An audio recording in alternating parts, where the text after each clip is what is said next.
by.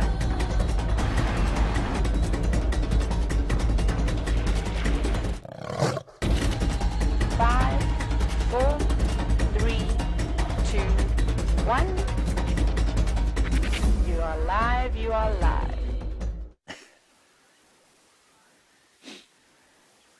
Good morning, or avshen, as they say here in Xitsonga, the local language. It's supposed to be 9 degrees out here, 47 degrees Fahrenheit. That is patently untrue. It is very cold. It feels like it's about minus 26. That's just because we're a bit naffy here in South Africa. We don't really know what a winter feels like. You are most welcome on our dawn safari. My name is James Henry. David is on camera. David looks like a cross between a bank robber and a Formula One driver. You know, those hoods that they put over their faces to stop themselves burning to death? Well, that's what he's got over his head, and that's to stop him freezing to death as opposed to the opposite. We are in Maggie the Mahindra today, so named by Jamie Patterson, who is driving around at the moment being filmed by Bryan. I think they're going towards Cheetah Plains today, but she'll tell you a little bit about that a bit later. In the final control, Geraldine the Cheesecake makes a welcome return to the directing seat, and she's being helped by Kirsten McLennan-Smith and her big stick. Now, our plan this morning is to head off towards the eastern side of where we are and see if we can't pick up on those little lion cubs that were around yesterday and the day before that. They did go into some very thick bush, down into a thick drainage line, getting Maggie the Mahindra. She's a bit wobbly. I'm not sure that we'll get her into the big drainages, but they may have come out. We certainly have been moving around. Now, I did say we were live, so that is what I meant. Please talk to us, hashtag SafariLIVE on Twitter, or questions at wildearth.tv if you're on the email. Now, Lynn in Michigan, you say there were lions calling from the Djuma Dam Cam at about 4:30 this morning. It sounded like 3 or 4 of them. Lynn, that's great. We did hear them. It just sounded horribly like they were too far north of us for us to be able to follow them. So I think they were on Buffels Hook. But thank you very much for that update, and any other updates that happen to have come through during the course of the night, please feel free to send them through now. Hashtag SafariLIVE, questions at WildEarth.tv.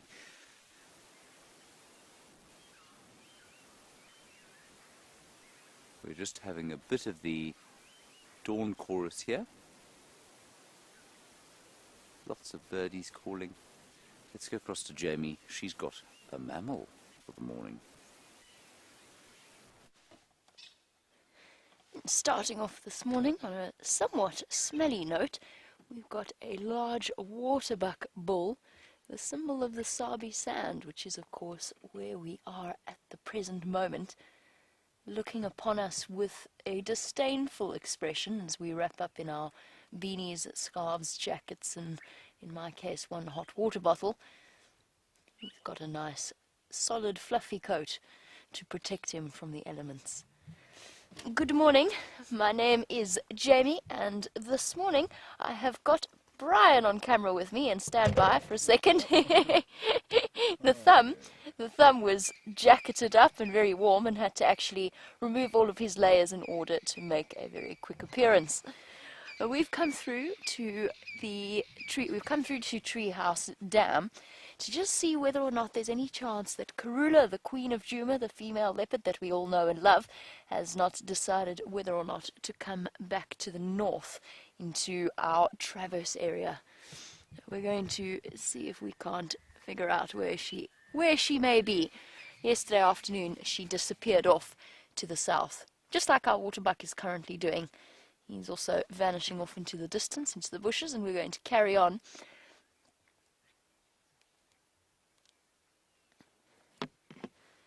And James Dungan, since we are going to be heading across to the east, yes, it's going to be a very pretty sunrise, I think, and we'll have a lovely view of it from Gowrie, Main. The truth is I'm putting off the journey to Cheetah Plains just right now because it involves quite a long, straight and relatively fast drive to the east, which for us increases the wind chill factor exponentially. It's part of the reason why we are first searching for Karula, for the biting wind is catching any exposed bits of skin. My ears are starting to feel chilly despite the beanie. Brr. Oh, Jolly good. How fresh are these then? Sorry, tracks for Karula.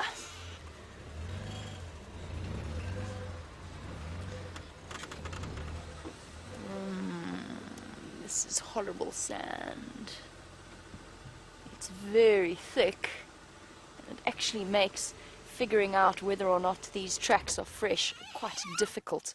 In fact, you can barely see them, and I'm not going to use them as a track demonstration. I'm going to search for a slightly clearer example of leopard tracks to show you. But good news is they are coming this way, so back into Djuma. I say tracks for Karula. Oh, there's cubs as well. Oh, jolly good. What wonderful, marvellous news. Let's just go a little bit further ahead to where the sand gets finer, so that I can try and see just how fresh these tracks are. But it's looking positive, everybody. If cubs are with her as well, bouncing around the place, it's a very, very good sign. Let me go and investigate further on. There's a nice patch on this road where it will be a little bit clearer. This thick sand distorts the shape of the track and distorts the outline and makes it very tricky to see exactly how fresh the tracks truly are. Yay! It looks as though Karula's come back to us. This is very good news first thing on a chilly morning. It makes going out this early and in these frigid temperatures. It's a slight exaggeration. It's not that bad. It feels bad though. That makes it entirely worthwhile. There's little cub footprints walking on the side of the road. Don't know where Mom's tracks are, but little cub has been wandering about. Minuscule little footprints. And those look very fresh to me. Right, let us turn around and return to the last set of tracks. I'm just going to call these in, get a little bit of assistance.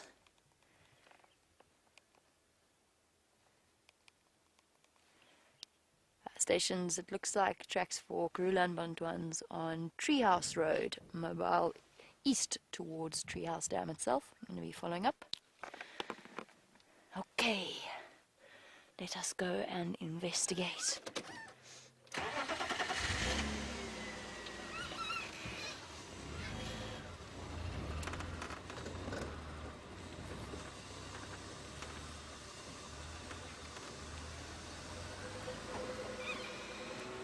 And a very valid question coming from Joey in Australia, saying, before I saw the little cub footprints, how did I know it was Karula and not just a female wandering about, perhaps looking for a territory?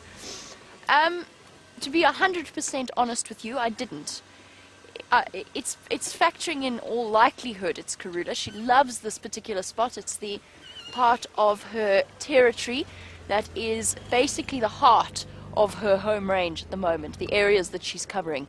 Did I know with 100% certainty? Would I have staked my life upon it? Probably not.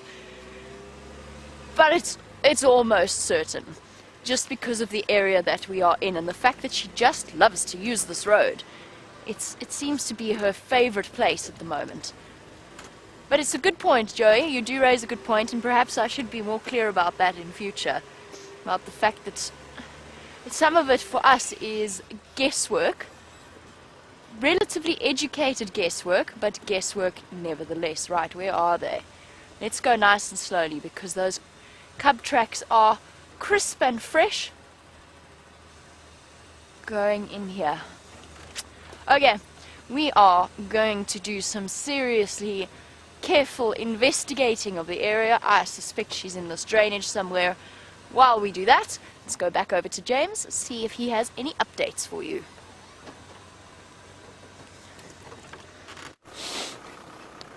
Well, that's a promising start, isn't it? Waterbuck and Karula tracks. I think there's no more promising start one could hope for.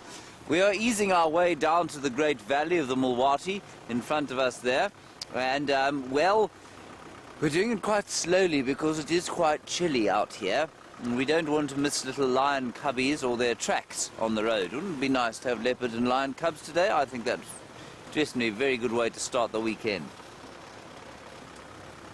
We have found one kudu. It was very fluffy. It then ran away.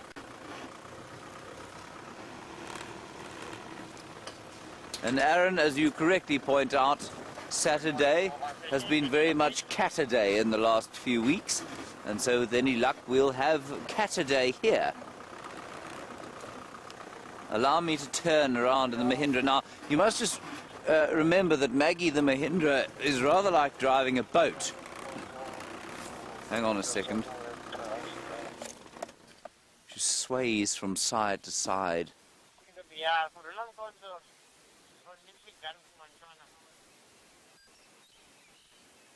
Just thought I could hear. Just thought I could hear some alarm calling.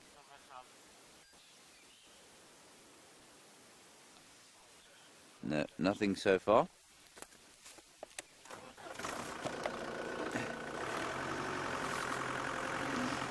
So she was found left on the eastern side of this drainage lane. By she, I mean the mummy lion, yesterday. And so that's where we're going to begin our little search. Now, yesterday, of course, we did see her. Well, we didn't, but you all saw her, many of you, at 1:30 in the morning at the dam pan with her cubs, which means she's moving them quite a lot. So I don't think she's going to be in the same place that she was yesterday morning, but she might be around there. So maybe we'll be lucky. Maybe we'll just see fluffy kudu all morning. David, it feels to me like this lens is right in my face, doesn't it? It is quite close. You look good.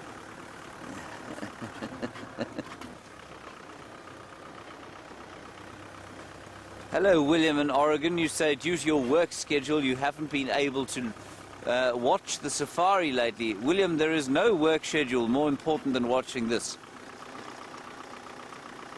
I am, of course, being facetious. And you say, when was the last time we saw cheetah? I think we saw a week ago, about a week ago. I think about a week ago on Cheetah Plains, unsurprisingly. But certainly the sightings continue to be very rare. And, you know, as soon as we hear about them, we rush over to Cheetah Plains. So it's always a good idea to just look down into these drainage areas and see if the lions don't pitch up there.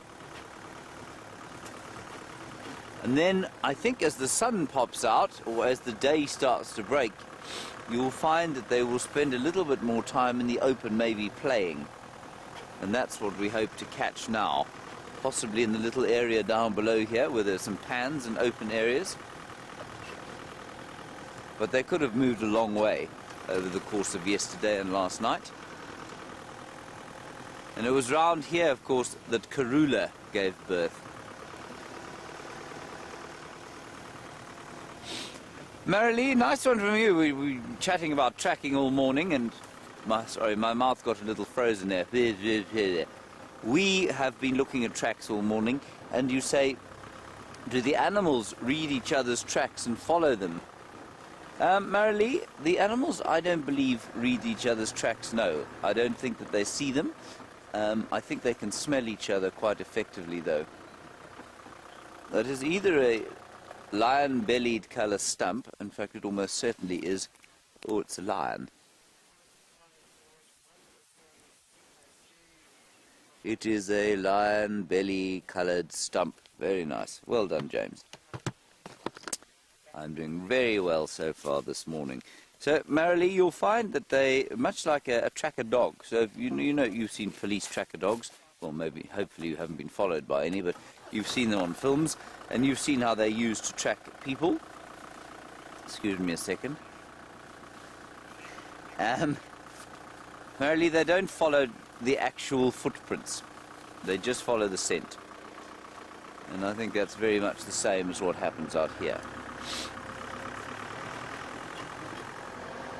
Now, being on the valley of the Great Milwaukie Drainage, the sun will come up rather later than it does normally because we're low down. And by low down, I don't mean tremendously more lower down than the rest of the reserve. It is very gently undulating topography. You will notice that there are no great big mountains that we have to climb up. It's all very ancient, sandy, granitic soil.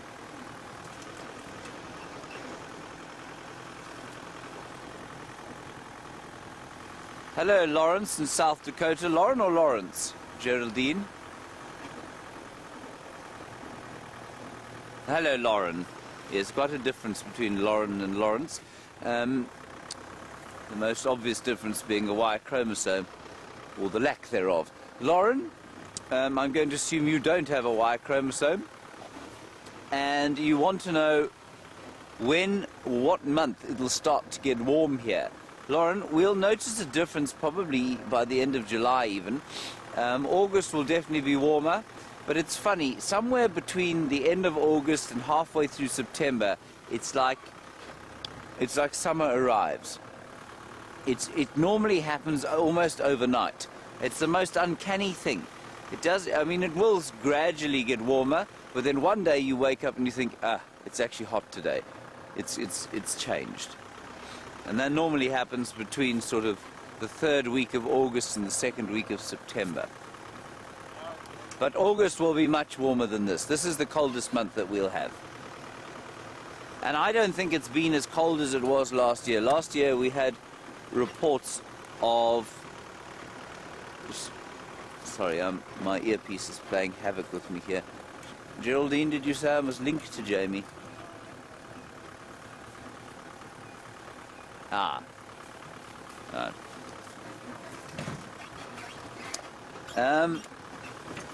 What was I waffling on about, David? Do you remember? Completely lost. Oh, the weather. That's right. This is the coldest month, and I don't think it's... that's right, I've got it now, Dave. I don't think this is as cold as we had it last year. Last year we had 4 degrees Celsius, which is, I think, just about 40 degrees Fahrenheit. That was about the coldest we had. And today it's supposed to be 9. Feels a bit colder than that. You can see how thick the bush is here. I saw some duiker running off through that bush. They didn't seem to be particularly terrified. There we go, David. There's a duiker. Oh, the duiker's gone.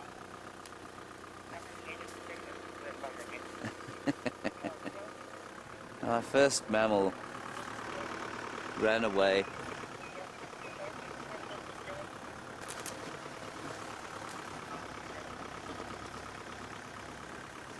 Hello, Katie in Indiana. What a very philosophical question you've asked for this early in the morning. You say, do I think that animals have a sense of morality? Well, now, I mean, that is quite a question, and one that I'm not sure I'm qualified to answer, but I'm going to give it a go anyway. What is a sense of morality, of course, is the question that needs to be asked, and why has it developed? And I'm about to read a book about it that Louise has lent me, and unfortunately it was confiscated by Kirsten McLennan Smith recently, about just such a thing. And basically it goes through, I think, the evolutionary reasons for why it is that human beings have a sense of morality. What is this sense of morality that we have, and why do we have it? And the answer is probably got something to, if you want to look at it purely biologically, it's probably got quite a lot to do with living in a society where cooperation is extremely important. If you don't live in a cooperative society as a human being, then there's too much death, and for the species it just doesn't work out so well. So for many other animals out here that doesn't really make a huge amount of sense. So this is purely from a biological point of view. So does it make any sense for a lion to have a sense of morality? No, not really, because it doesn't really, they don't live in a very close-knit society where different villages and groups are very large and they interact with each other on a consistent basis. So there's no real evolutionary pressure towards morality and towards not killing each other, save but within your pride. And then if you go to totally solitary animals like leopards, well, that pressure's even less. So from a purely biological point of view, I would say no, I don't think they do. From a, what should we say, esoteric, spiritual level, do I think they have a sense of morality? I don't know. A wonderful blog yesterday I read about the 5'5" Dudley riverbank male leopard at Londolozi and the relationship that he had with his kith and kin. Very unusual, totally unlike the textbooks will tell you. Was there some sense of feeling and connection and therefore some sort of moral connection with his family? I don't know. I'm not sure. I like to think maybe there was. With elephants, we all like to think that there is some sense of morality, perhaps. And, yeah, I don't know. It's a lovely question to think about and ponder as we drive through this drainage on a Saturday morning. Now, I've stopped mainly because it was such a complicated question and I needed my brain to operate. And secondly, because we need to just have a quick listen as to what's going on around us. Have you got ambient there, Dave? Okay, no ambient sound today. So what you can hear, or what I can hear, I'll describe it to you. Okay, the fish eagle. You mean the Franklins? The Franklins. That's what I thought you meant. The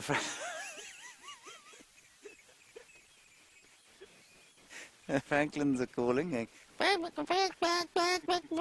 Sounds absolutely nothing like a fish eagle whatsoever. And there are a couple of white-browed scrub robins going. Sorry. Okay.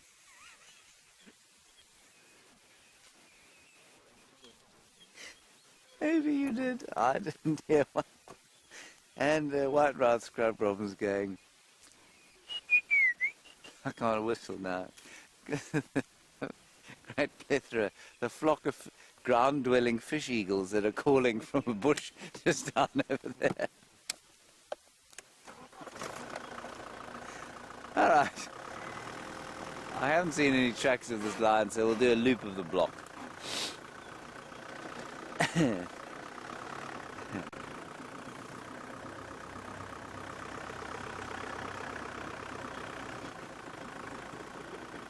Aaron from San Francisco, you say there's a red engine light on in the vehicle, and is there a problem? Aaron, this vehicle is a problem in its entirety. It is too large for its current application. The frame on which David is sitting is heavier than most oil tankers, and the smell and sound of the diesel engine make it extremely difficult. That is because this car does not come out of the finest German automotive factory. It comes from, I actually don't know where it comes from, but it just means that the handbrake is on, but the handbrake is not on and has ceased to function and has not functioned for many, many, many months. So no, it's just a pretty coloured red light on the front of the dashboard that is utterly meaningless to our drive today.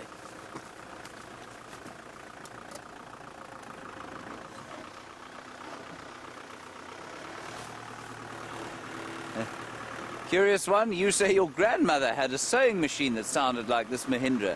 All I can say is your grandmother must have been an industrial scale sewer if she had one that sounded this loud.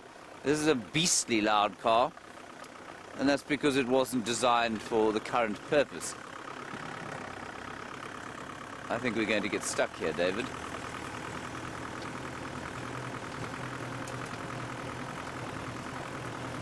Come on, Mahindra. Come on, Maggie. That's it. Good girl. Well done. Ah, well done. Well done, Maggie. Jamie is still tracking those leopards, by the way, and I think there's some confusion as to whether they've crossed out of the reserve or not.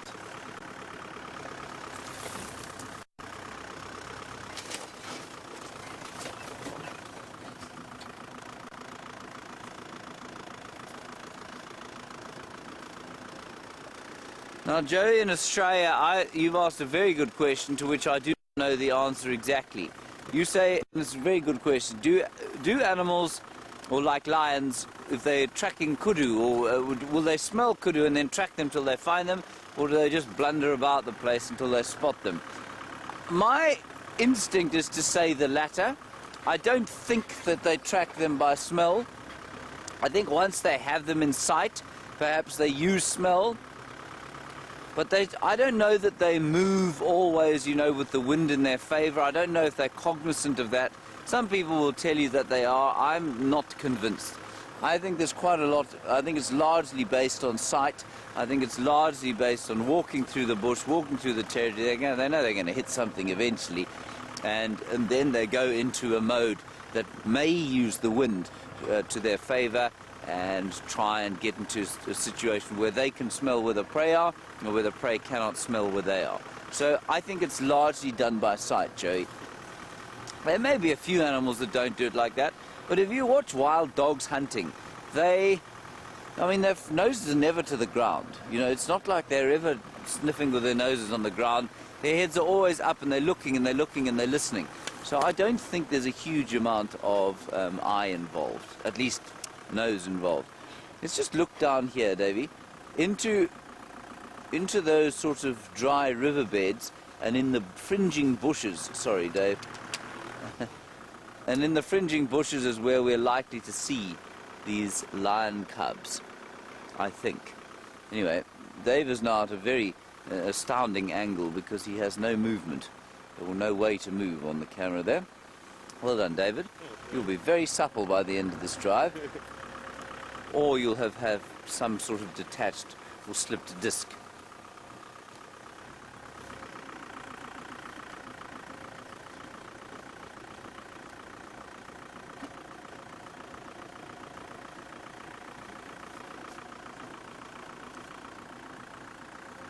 Go again with that, Jerry.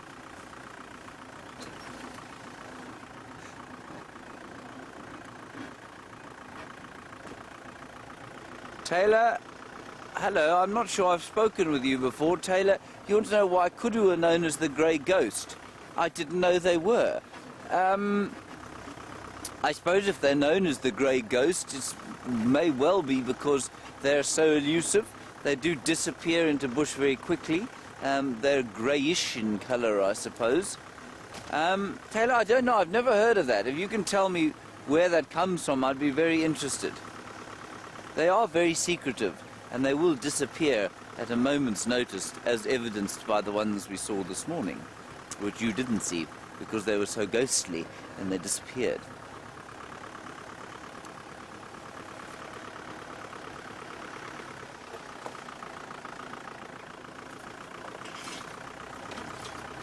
Ah.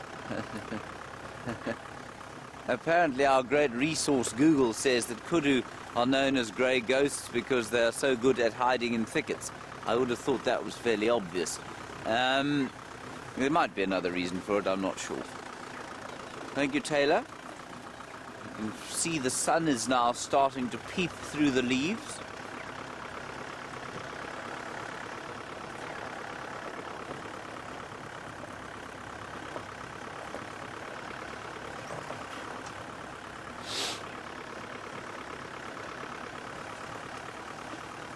And we'll just make our way around into some clearings up ahead and reassess our position.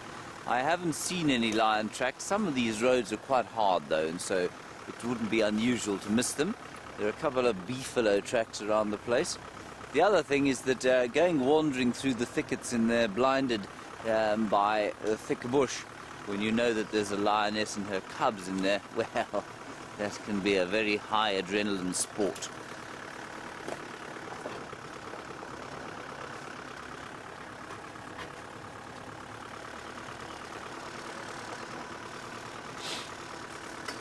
Hello, Magnolia, North Carolina. That's a very appropriate name that you have for your particular part of the world. You say, are all 5 Nkuhuma lionesses accounted for? I haven't seen them for a while. We've got the one with the spotty nose.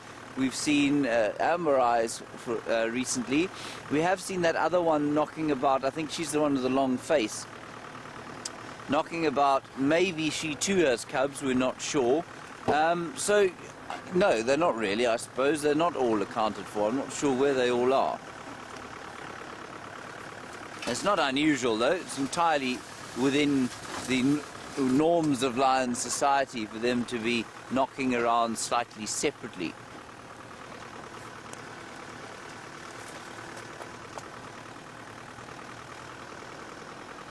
Right, let's see what we got up top here.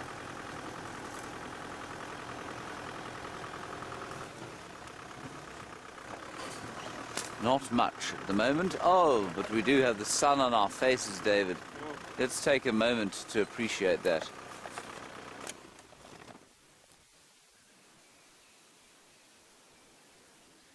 Kat, you're in Tampa and you say it doesn't look like there's much grass left out here, and is that the case?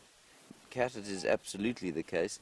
There is almost no grass left out here, and that is because of the drought we had, so a very poor growth season, followed by the dry season, which we're in the middle of now.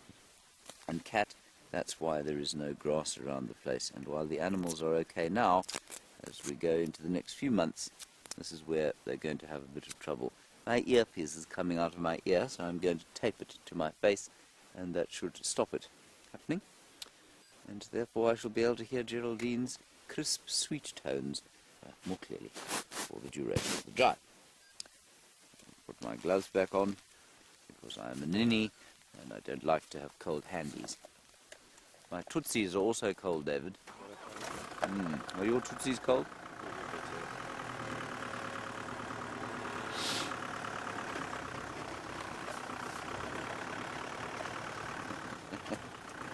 It's going to be the most beautiful day.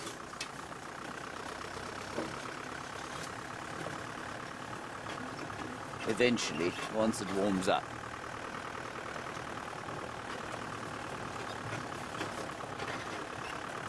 And once we find an animal, David, we do need to find some kind of animal, even a bird at this stage, would be perfectly acceptable to show people. We're going to resort to a tree very soon. If we don't find something bird-like or mammal-like by the time we get to the next junction, what we'll do is show you a tree. Oh, David, look, there's nyala. Good grief. Our cup runneth over.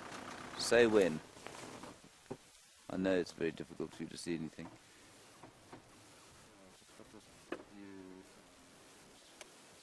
Is that right? There, everybody, are two nyala cows. Unfortunately looking rather chilled to the max, indicating that the presence of a lioness is either about to eat them or she is not here. And I don't know if you can see them fluffing out there in the sun. You've lost them. Let me go forward a bit. One of them is still standing in the sun. I can't see what David's seeing, everyone, because we don't have a monitor. They've now disappeared. Let's carry on. They are very fluffy, and we've been asked a few times about whether or not animals get winter coats. And they do definitely. They're not obviously as impressive as, say, a Highland coo. I don't know if you know what a Highland coo is, but if you go up into the Highlands of Scotland in the wintertime, you'll find the cows there have got very long hair indeed. But because it doesn't get quite that cold here, and they don't get shaggy, but they certainly do get a little fluffier than they do in the belting hot heat of the summer. Where are the lions, David?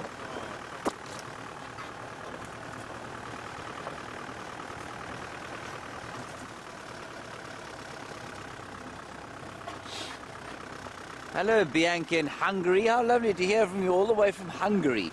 Wonderful stuff.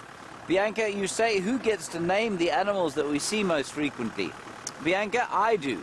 No, I don't really. That's not true. It's normally, it's only the leopards really, and then different lion prides that get named. But lion pride names last for many, many years. So it's normally actually only the leopards that we'd call different things, or officially call them names. And it's normally then the guides on the property on which the animals were found. So George and Charlotte, which are our Karula's two leopard cubs, they don't have official names yet. I just call them George and Charlotte because I think that's quite sweet. And they will be named by Taxon and Aubrey of Juma. and then there will be a long meeting with the rangers of the area to ratify the names, and those sorts of meetings are the kinds of things that will put you to sleep in 3.5 seconds, but they will happen, and hopefully I'll be able to avoid them, and Taxon and Aubrey will give them their names. But it normally only happens when they're a year old. We've tried to make it a little earlier this year, but it's been difficult to do that because, well, the tradition is only after a year. We've tried to make them sort of official before that, but we haven't so far succeeded. All right, Jamie's back on her car. Let's go and find out what Karula and her cubs are doing. Oh, I'm back on the vehicle, and so far no luck with Karula and her cubs. I've checked under basically every single bush that is between where we last had the tracks and Treehouse Dam, and I haven't had any luck. I'm just wondering whether I didn't miss their tracks crossing the road to the north of Treehouse Dam. So that's what I'm doing at the moment, is just doing a big loop around before I come back. There's a message on the Game Drive channel that Karula's tracks crossed south into Little Gowrie, but we know that they did that yesterday, and everybody's sort of quite happy that she's south and she's outside of her traverse area, but I don't think so. These tracks are, or the tracks that I had for her, are just too fresh looking for that to be the case, and they're on top of Herbert's tracks where Herbert's been walking to track her. I think she's here somewhere. Now we're going to keep our eyes peeled, and we're going to concentrate for a little bit longer on figuring out where she's gone. Just do one more loop to the south. Just make sure I haven't missed something obvious. And while I was there, I sort of thought I heard, every now and again, I thought I heard something that sounded like chewing or crunching, which would be a perfect reason for why she would have gone to fetch the cubs and take them in that direction from the south, if she had a kill that she'd stashed somewhere. But I can't quite figure out. I mean, I checked the trees above my head, because that's always a pleasant surprise when you're tracking leopards and all of a sudden you look up and they're there above your head. Those tracks are too fresh for her to have crossed south since. Oh, we're going to keep trying. We're going to look for the royal family. Karula plus cub 1 and cub 2. Where are we?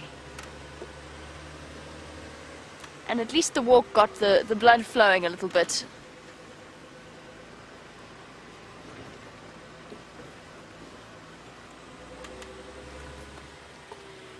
Faraya and Dr. Rob in New Jersey, to go back to our question that Joey asked a little bit earlier about how I knew it was Karula's tracks. You guys want to know, well, what makes Karula's paw tracks different to other leopard tracks? Nothing, to be 100% honest with you. I haven't noticed any little idiosyncrasies that might make her easy to identify. She's small, so is Shadow and so is Tundi, both of which are females that we might, in unusual circumstances, see tracks of on this side, in this area. So nothing makes Karula's tracks distinct or different.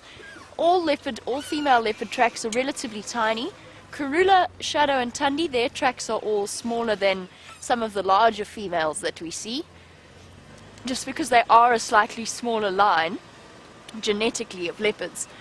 But to me, personally, I find Karula's tracks relatively indistinguishable from, say, Shadow's tracks.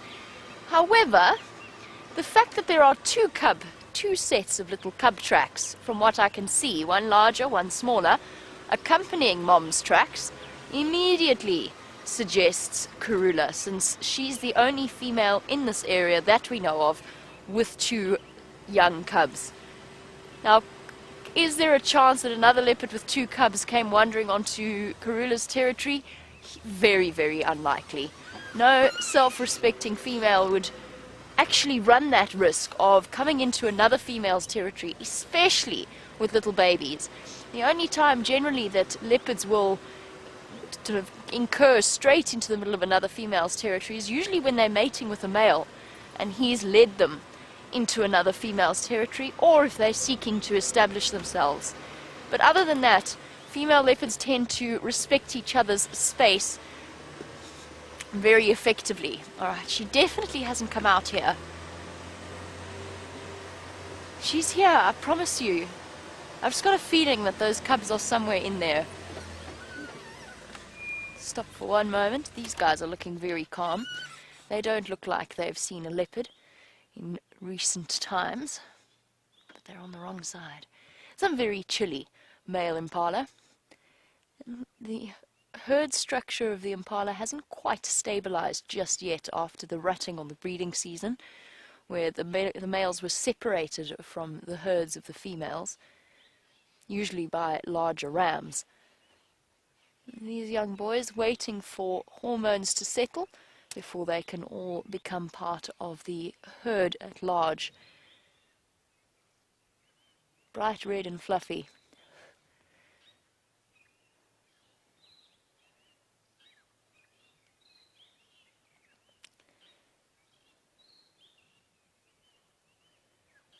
And as our impala wander off, we've spoken before about the drought and how it's going to benefit the predators. But Kat would like to know how that may be, just in terms of the grass growth. Will the prey species move away because they become more visible? Will it become more difficult for the predators to hunt? The preys they're stuck here. There's nowhere really for them to go. They could, in theory, start moving to the northern areas of the Kruger National Park. They might start going in that direction. It's unlikely, though. They're going to stick around their home areas because there's water here. There's very little water from between us and the northern parts of Kruger that have had a little bit more rain. So to get there is a very difficult journey for the animals to make. The elephants might do it, and other animals, slightly larger herds of buffalo might do it, but chances are they're all going to stay here. And because they are forced into areas with lots of water, they're forced into areas around dams, it makes life for the predators very easy. There was a time when it was very, very dry, at the beginning of the year, where the Birmingham boys basically sat at 3 in the row pan, and 3 in the row pan became the place where buffalo went to die, because they had to go and drink, and the Birmingham boys just used to sit and wait, and then they'd catch one buffalo, and then 3 days later they'd actually just abandon that carcass and catch another buffalo, because the animals are forced in that direction to come and drink. So life for the predators becomes much, much easier. And this is a time where it's a time of plenty for them, essentially. Okay, her tracks have come in here. They haven't come out to the east on either the northern side or the southern side. Now let us go and check the northwestern side, at which point all corners have been checked, and it is time to go for another walk. Although, I mean, I've checked, I promise you, I checked under each and every single bush here. And in the trees as well, but there's not that many big trees here. But I've checked under every single bush in this patch, and I haven't seen anything. Leaving no stone unturned, no leaf unstepped upon in order to search for her. It's not a nice perspective. I wonder if she's not here somewhere. Karula. Just got a feeling she is. Her tracks were...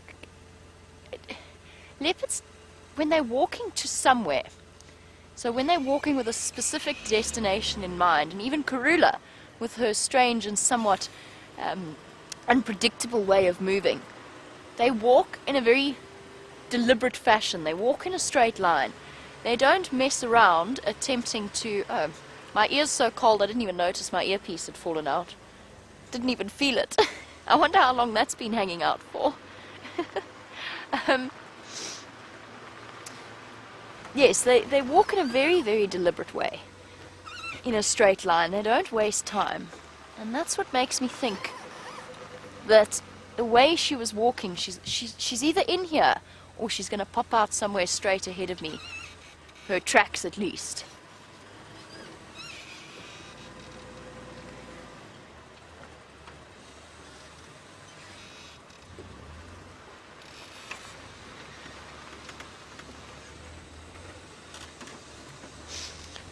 James Richard shares a fascination with me as to the sizes of the little leopard cub tracks and the little lion cub tracks. And James, you wanted to know how much larger Karula's male cub tracks are than the lion cub tracks, and the answer is they're not. At this point, even with the age difference between the lions and the leopard cubs, even at this point, the tracks for the lion cubs are actually almost, if they're not the same size, they're probably a little bit larger. But they are not far off at all. And I know I'm not looking at you guys right now, I'm just concentrating very hard on making sure I haven't missed something obvious here.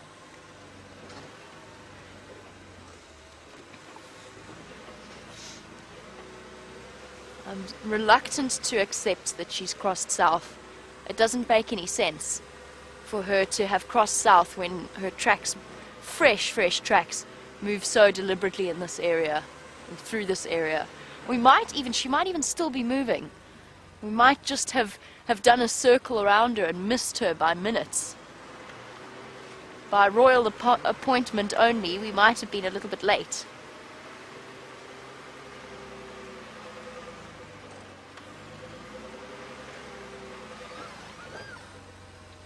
I'm just checking really carefully. I do need to concentrate for now, because I think she's somewhere here. So while I focus on finding the royal family for you, let's go back over to James.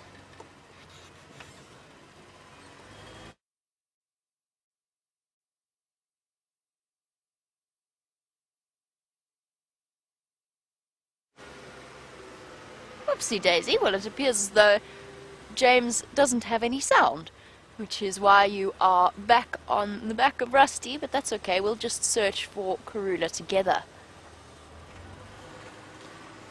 She hasn't come through here either.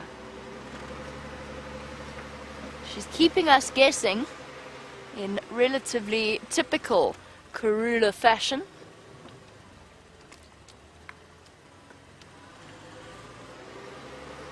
Luckily, I've got the keen eyes of Bryan on the back as well, so while I'm focusing for tracks, he's also keeping a very close eye out for any sign of her.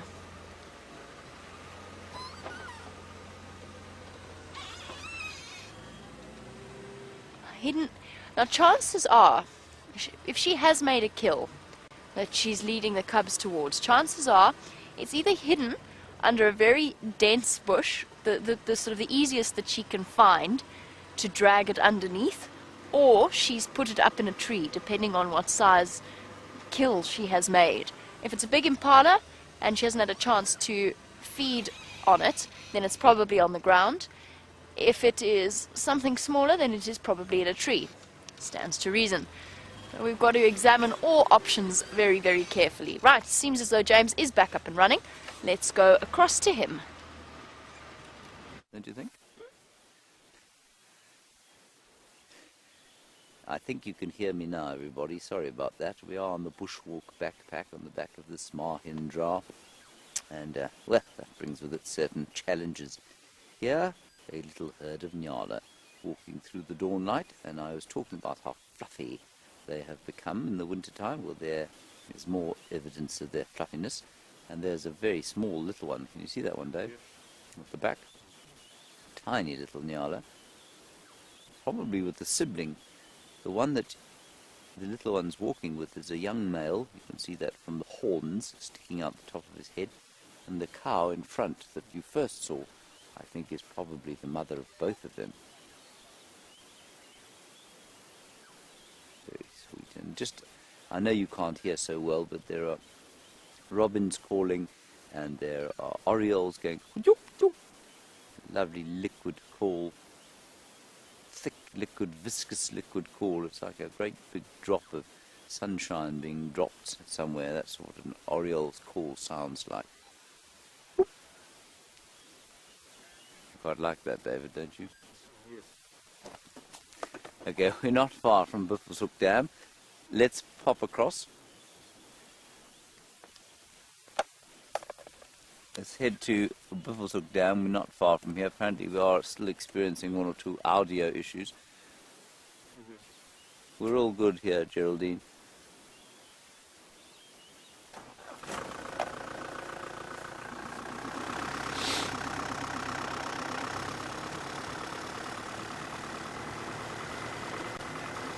Okay, we're approaching Buffelshoek Dam. Maybe the lions and their cubbies are sitting about on the dam wall there, but I haven't seen any tracks coming out of this very thick block, so I'm not so sure. We might be lucky. Plenty of evidence of elephants, that is their dung strewing the road, as are the trees that they have pushed over all over the place. And they've made it very difficult driving off-road, have the elephants. And we've talked muchly about the drought and muchly about the dry season and the effect that elephants have on the area. Ooh. But what we haven't perhaps pointed out carefully enough is the fact that although the elephants are doing damage, and those are inverted commas, although they are doing damage out here, they're clearing up the bush, they're changing the structure, and that's perfectly fine, that's totally normal. Now, Sydney in Florida, you want to know how cold an elephant can get and do they shiver? Well, I'm going to say the coldest elephants in history were probably those that Hannibal took from Carthage and crossed the Alps with. And I suspect they were colder than any elephant that ever lived out here. And you want to know how cold they can get? I don't know. They certainly remember, there are two things to remember about this. Firstly, I don't think they shiver. They can if they have to, I'm sure. All mammals shiver, and I think birds do too. And shivering is just it's the same as when you exercise to get warm. Your muscles start to vibrate and they contract and release very quickly in order to release extra metabolic heat, and that then warms them up. That's what shivering is. It's called, if you want to be biological, shivering thermogenesis, which is quite a nice word for this time of the morning. But I have never seen an elephant shivering. But remember that an elephant doesn't have fur on it, and it doesn't have fur on it for a reason. It don't get as cold as we do, and it also doesn't heat up as fast as we do. So the difficulties they have maintaining their temperatures are much smaller than the difficulties that we have, and certainly the difficulties that a bushveld gerbil would have. And so they don't do a great deal of shivering. And I really just don't think it gets cold enough here. I mean, the coldest part of Africa where elephants exist, I suppose Ngorongoro crater must get pretty chilly, probably down to 2 or 3 degrees every so often. Parts of the Eastern Cape of South Africa will go down to 2 or 3 degrees, maybe 0 sometimes. But the elephants don't seem to have any trouble with that. And I can't remember a time where I've heard of an elephant dying of cold shock. But you do hear of antelope every so often, where the really cold snap comes through and they die.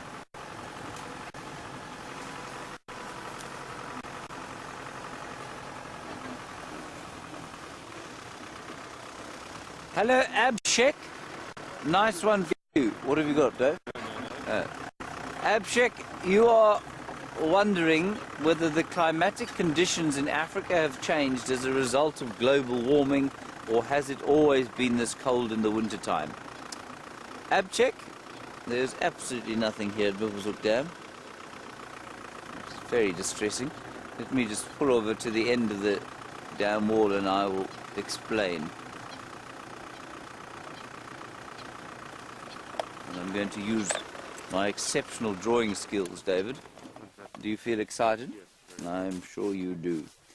Now, Abchek, I'm going to draw you a map. You say, have the climatic conditions in Africa changed, or has it always been this cold in the wintertime? Abchek, remember, hold on one sec. Africa is very, very large, which means that the conditions where we live in Africa are entirely distinct from those that the conditions are in, say, the Ngorongoro crater. David, can you see this? Too far. Can you see that? Good grief, really? Here? Here? Oh, good. Right, Abject, this is going to be Africa, believe it or not.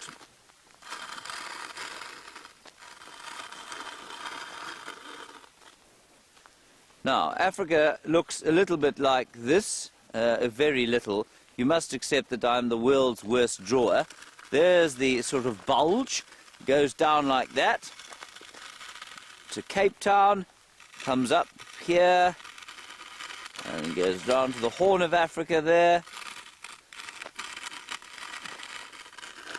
There we go. I didn't quite make it in my frame, but that basically, abject, is what Africa looks like. Now, Africa is 3 times the size of the continental United States, so it's massive, right? You got Africa there, Dave? I think that's quite impressive, don't you? There is Cape Town, and we're over here in the Kruger National Park, which basically is a big piece of land in that area there. Ngorongoro Crater, where I think the coldest elephants are, is all the way up here. That is a good 2,500 miles from where we are now. And remember the Ebola outbreak that happened, which was in Liberia, which is around here. That's another 2,500 miles from there, 3,000 miles from us. So the size of this continent is absolutely astounding. And it's very important that people realize that, so that when you, I'll get back to the question now, when you say, has global warming affected the entire continent, or has Africa always been this cold in winter? Africa is cold in winter in different places. It's much colder in Johannesburg, which is over there, than it is where we are here. It's much colder, or there's a Mediterranean climate in Cape Town. It's rainy now there compared with here. In Ngorongoro Crater, the equator runs like this. The Ngorongoro Crater is north of the equator, so they're in the middle of summer at the moment. So Africa is really a very vast place. I don't believe that global warming has necessarily affected our climate. I think there are a lot of people who will tell you that global warming has affected our climate substantially. I don't believe that to be the case, because I don't believe that we have the evidence yet to say. Could we, on average, say that global warming has affected Africa's climate? Yes. Does the drought of last year mean that global warming has affected us? Almost certainly not. We've had droughts in this area forever, and it's a sort of 7 to 9 year cycle that we get droughts. That's perfectly consistent with what we've had. So no, I don't think there's been any noticeable change for us. Has there been a degree or two difference? Maybe. Do we notice it? Do the animals notice it? No. Do the plants notice it? Yes, probably. They probably are the ones that notice it more. And there will be very subtle changes in vegetation as a result of all of that. There's not an animal here, is there? Not a sausage. Okay, let's move on. We'll turn around and go back down the other way and see what we can find. I thought it was quite a good map there, David. One of my highlights, don't you think? My best one, I guess.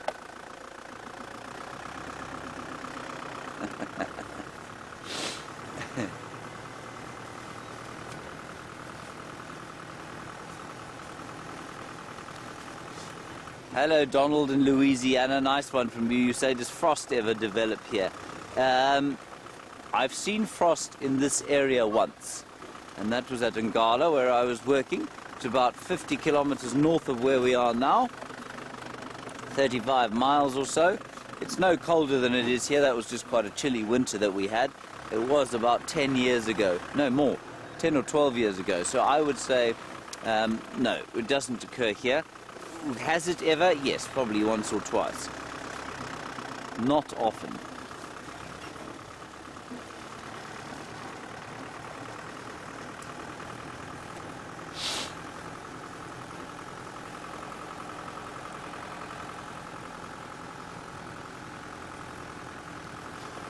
Hello, Maggie M. Just before we leave here, a very good question from you. Davey, if you see the big torchwood there, yeah. If you just film beyond that there. Maggie M, you say, does the lack of grass mean that hippo will have to roam further away from the water? And does that therefore consequently mean that when we're on foot we have to be that much more careful? Maggie, all of those things are completely true. That's exactly what's going to happen. Hippo will absolutely have to roam much further to get sufficient food into their bellies. They are, of course, grazers, and they need the grass. and the grass is now getting further and further away from the waters, that grass that there is left. And yes, we've had 1 or 2 incidents already this year where we've walked along and we found hippo lying in the bushes, which is very unusual in the middle of the day. So it does mean we have to be that much more careful, that much more aware when we're on foot. Nice question. Thank you, Maggie.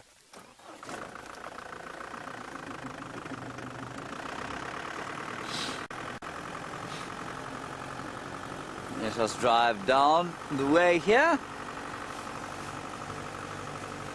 And we'll go and look at the first place those little cubs were seen on Juma and see if they haven't come out into that area again. Otherwise, we may have to go and look for something else. The area is distressingly quiet on the sighting.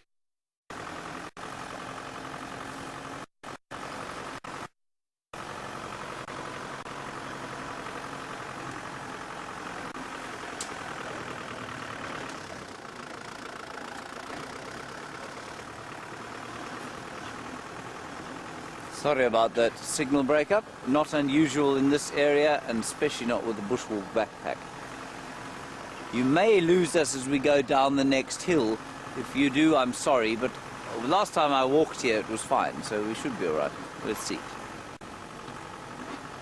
Dave, I forgot to put my leggy blanket back on. My poor little leggies.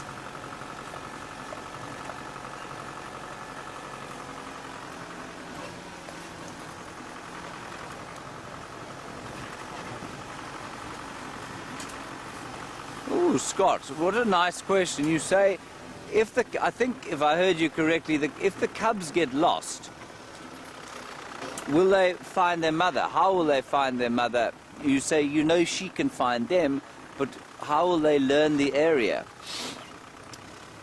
I don't know the exact method. I don't think they could find her. I'm sure that if she decided to move, I don't know, a kilometre away, and I don't think they'd be able to find her at all. But I don't know that she doesn't teach them the area. I think it's just experience walking around an area. I also think that there's an animal's home. You know, they have a sense of direction and ability to get to places they've been before that we as human beings simply do not. Or most of us don't. You know that dogs, you hear the stories of dogs getting lost and finding their way back to homes that they were at years and years previously, having had no experience of the route of how to get there. They just, somehow, there's something in their bodies that gives them that incredible directional sense. And animals out here have that especially. If you watch Karula, she is, the way she walks away, she goes off somewhere else and walks back to where those cubs are. They're looking around. I think it's amazing. Jamie's got an interesting bird. We're going down the hill.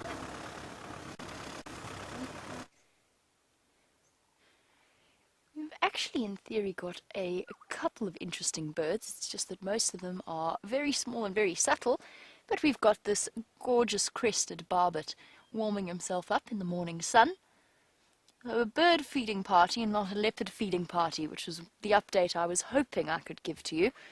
I don't know how the Queen has managed to pull such a sneaky maneuver, but she's not here. As to where she is, well, unfortunately, your guess is as good as mine at this point, because I definitely have absolutely no idea. I've followed her tracks right up until they disappear. I've checked under every tree, every bush. I've checked in every tree and every bush, and I don't know where she's gone. She's clearly pulled some kind of mysterious Karula-style disappearing act. So, a crested barbet. For new viewers, we always encourage you to start up a little bit of a bird list, keep track of all of the marvelous little birds that we do see out here. And there's a couple of little ones, and I'm hoping I can get you a view because we don't often get a nice sighting of them. A unusual colour that they are, a very, very bright blue. And that is the blue waxbills that are on the ground. And I'm going to find you one now. There's one on the right-hand side of the road, just underneath the little bush that's sticking up right in this corner of the road. A little bit too... Oh, have you got one there, Bryan? Well done. So there's actually a whole lot of them hopping around. The beautiful bright blue wax bills that have been accompanying me on my trekking expedition, keeping me company and occasionally causing a brief rustling of leaves that's made me turn around once or twice in the hope that I had come upon Karula and her cubs. But unfortunately, no luck for now. We'll have to just keep circling the area and trying. Perhaps she has crossed south. I'm not sure how she managed it, but perhaps she did. Perhaps she managed to escape us somehow. There's our little foraging blue waxbill. And then, just to conclude our bird watching moment, there is a beautiful greater blue-eared starling that is now sitting where the crested barbet was, that we're bouncing all over the place to have a look at our bird feeding party. And there we go. Just have a look at this incredible colouring in the morning sun.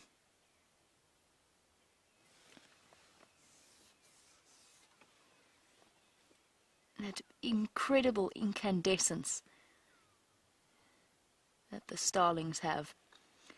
There's lots of, speaking of birds, there's lots of go-away birds calling, but to the east of us. Maybe Karula moved only in the drainage lines, and perhaps it's her that they are alarm calling at. We're going to spread our search a little bit further afield and see if I can't pick up on where her tracks must have left this area. They must have, because she's not here. Because short of stepping on her and not seeing her, there's no way I could have missed her here.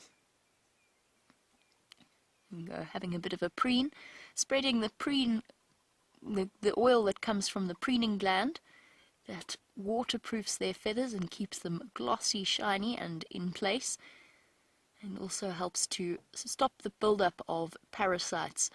These birds, just like any other animal out here, pick up mites, parasites, ticks, fleas.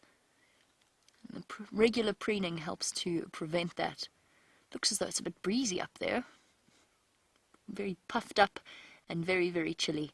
I'm not sure whether James has given you the update on the Game Drive channel. I know that it's probably difficult for him to... Oh, what have we got there? There's our crested barbet, making a marvellous appearance. Isn't he absolutely gorgeous? Sort of red blush almost to his face and chest, and then the bright contrasting yellow, black and red. And there you go, giving us a very clear indication of why it's called the crested barbet. The crest fluttering at the top there. Then just an update on our lion situation and on the Game Drive channel. The guys have found one... Oh, bye-bye. The guys have found 3 Nkuhuma lionesses and 1 Birmingham boy to the north of our Traverse area. So for Lynn and for the many others that sent through the updates about the lions roaring on the Djuma Dam camera and could hear them, we heard them all night. We've accounted for at least 4 of them that were vocalizing throughout the evening. That is where they are, to the north of where we can drive. Okay, let us go and figure out how Karula managed to escape us.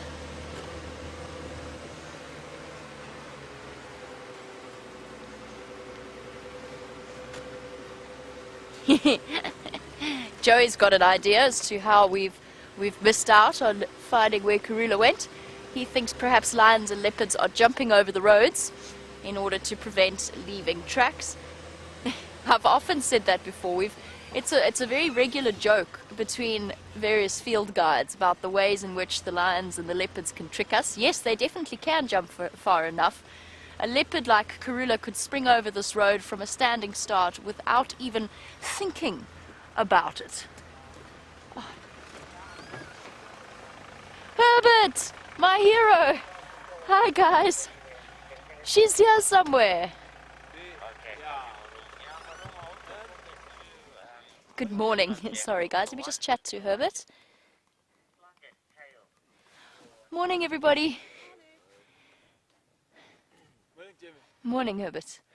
Good, thanks. How are you? There's some tracks that are from the Shibamu Junction. Yeah, They went south. they went south. But these are so, I mean, Nkonzo back there are so fresh and they go into the Skorva. Yeah, I've been walking there. I can't find her. I don't know where she's gone. But to me, these look fresh. The ones that you had that side are same other thing. Just my piece. No, mother's there too. Is it? Yeah, you'll see I marked the last track where she went north or northeast on a game path. Did you check Shibamu side? No, I'm going to go there now. But she walked. I don't know where she went. I've been walking, I've been looking under every bush. To the west of Shibamu, there's tracks of the mother going north. Okay. She might have had a kid somewhere in the block. I think she's got a kill somewhere here. I think she brought them back. I think she went in that way and she's brought them back this way. But I'm looking still. Do you want to come past? Sorry guys, I'm just having a little bit of a chat to Herbert. I'm hoping, given his incredible success rate with finding Karula, he might be able to give me a hand. I think that Herbert agrees with me. No, I mean, these are fresh. These are not old tracks. She's here somewhere, guys. I just have a feeling. These are fresh tracks. Look, with the babies and everything. I don't want to leave just yet. Herbert's doing a U-turn. He's going to go and search for her. We're going to carry on searching for her. Joey, I think Karula walks backwards. That's what I think. I think Karula and the lions, they have a little quiet chuckle to themselves at night and go, how can we mess with the people today? I think I'm going to walk backwards down the road just to make things extra specially confusing. What do you think, Bryan? Yeah, I think so. I think that's... Or else, there's one very devious person with a leopard track stamp that comes through and does this along the road at night when we're all asleep. There's all kinds of marvelous ways. Or, Karula's got secret portholes somewhere. Secret wormholes, maybe tunnels underground.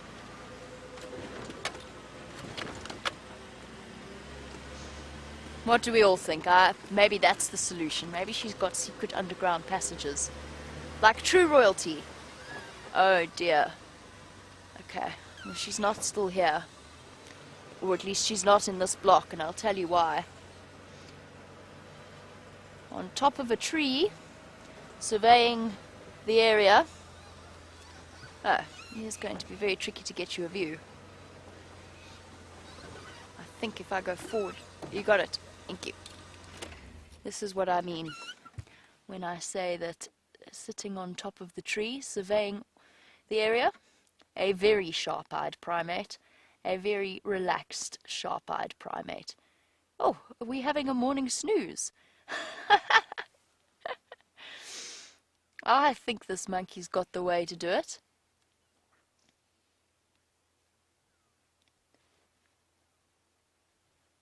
Having a little bit, oh, I'm awake.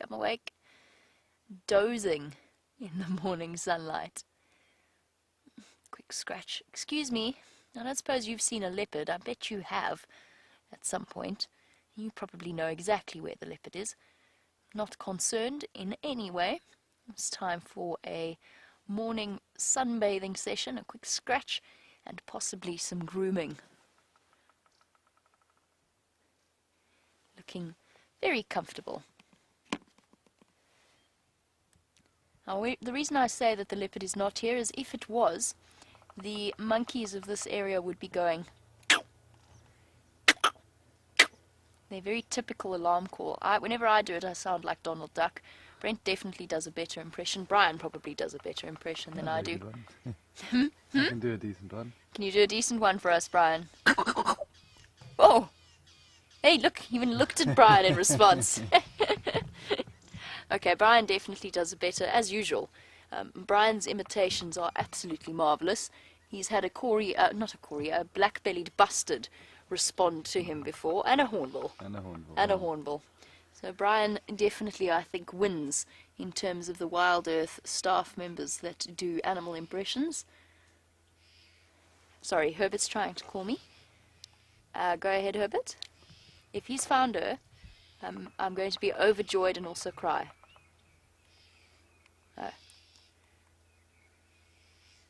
Hold on a second. We've been interrupted mid-conversation. We'll just wait for a moment until that conversation is finished. At least we've got this lovely view of the vervet monkey doing exactly what I think Bryan and I will be doing in a moment, which is finding the best patch of sun and sunbathing there.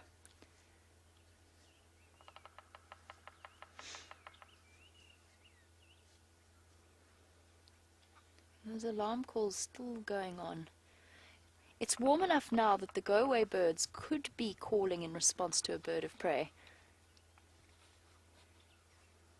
But there's lots of quack, quack.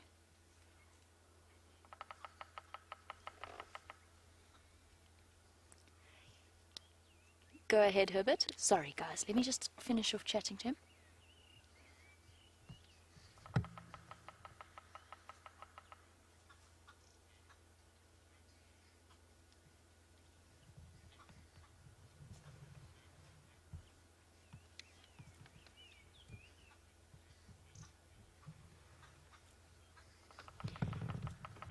Copy that. Thank you, Herbert. Okay, so Herbert's found tracks of a male as well, and he thinks that might be a reason why she might have disappeared without a trace. That makes a little bit of sense if she tried to move the cubs away. Even a male leopard, the Tingana, that may well be the father, she's still going to be extra specially careful. Sorry to Alice in Ohio, and good morning to you, as we watch our monkey enjoy the rays of the morning sun. What do monkeys eat? Monkeys are, their diet is mainly herbivorous, just in terms of what they can find, but they are omnivores. They are capable of eating both meat and plant matter. They eat roots, shoots, leaves, berries. They really do enjoy the fruits of the various things, of the various trees, the pods and seeds of different plants, and they'll also feed off, when they groom themselves, you'll watch them, you'll see them eat the ticks that they pull off their skin. They have also even been known to raid nests of birds and steal eggs and chicks. Now, monkeys are relatively very clever little omnivores, very, very adaptable in terms of their diet. They also like to come and hang around human camps. They learn very quickly that human beings mean food. And we've got, even though we're very careful at camp in terms of where we put our rubbish and our food, we've got a troop of monkeys that pays a pretty much daily visit to come and see whether there's the possibility of knocking over a dustbin or perhaps a banana peel or something that they can nibble on. That is the sort of general diet of a monkey.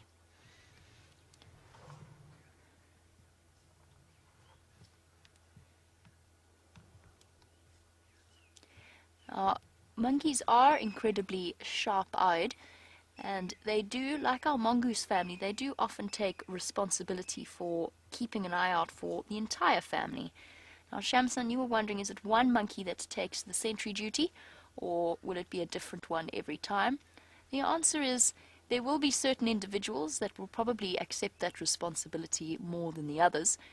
I want to know where the rest of this monkey's troop is, because I can only see one monkey. The rest of them must be a little bit hidden in this thick block somewhere around here. But Shamsan, it's apparently, from what I've read, there seems to be some evidence to suggest that the sub-adult monkeys often take on that responsibility, as well as one of the more dominant males, the dominant adult males. But they're all very, very alert. So it's not a sort of a one-sentry position all the time. They'll often just all be keeping an eye on whatever's happening around them. And the noisy calls of the arrow-marked babblers filling our morning with their calls. Okay. Alright. Let us continue onwards since Herbert is here to help us. He can keep track of them, where the arrow-marked babblers. Bryan's managed to find them. Well done, Bryan. The name babbler, of course, describes the giggling sound that they make, and there we've got a brief view of why they're called arrow-marked. If this babbler decides to, never mind, it's going to say turn around and face us, but it's completely disappeared from view, but the little white arrow mark shapes on their feathers. Right, let us go and investigate, see if we can't work out what's happening with Karula and cubs. In the meantime, let's find out how James's morning is going.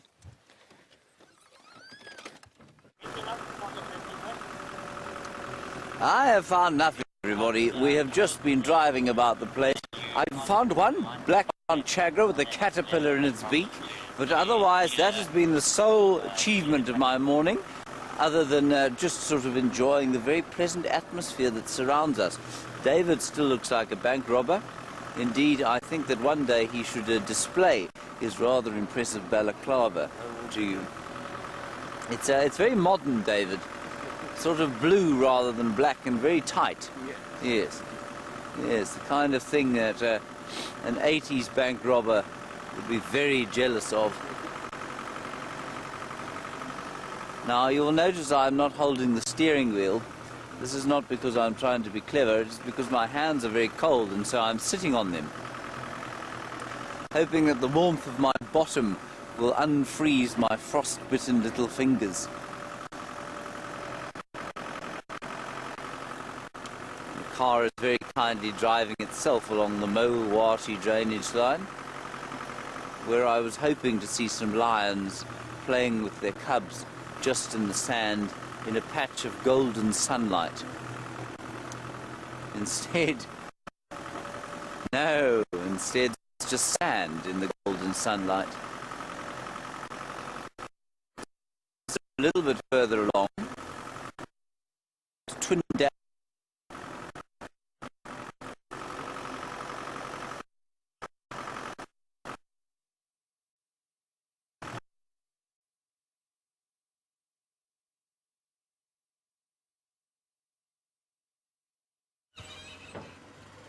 Oopsie daisy, it seems as though we lost James there for a moment. As you can imagine, as we always say, bringing you a live safari from the middle of the African bush comes with certain technological challenges, and it appears as though he's just hit a little bit of a signal black hole. But never fear, we are still around, we've still got signal, and we are still searching for Karula, because I, at the moment, refuse to give up just yet.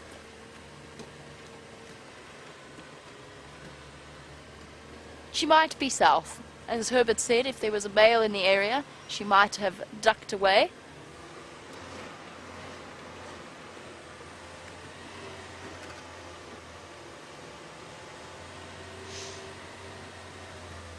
And Felicity in New Zealand, in terms of Karula perhaps moving away from a male that she's seen, how would she be aware of the presence of a male?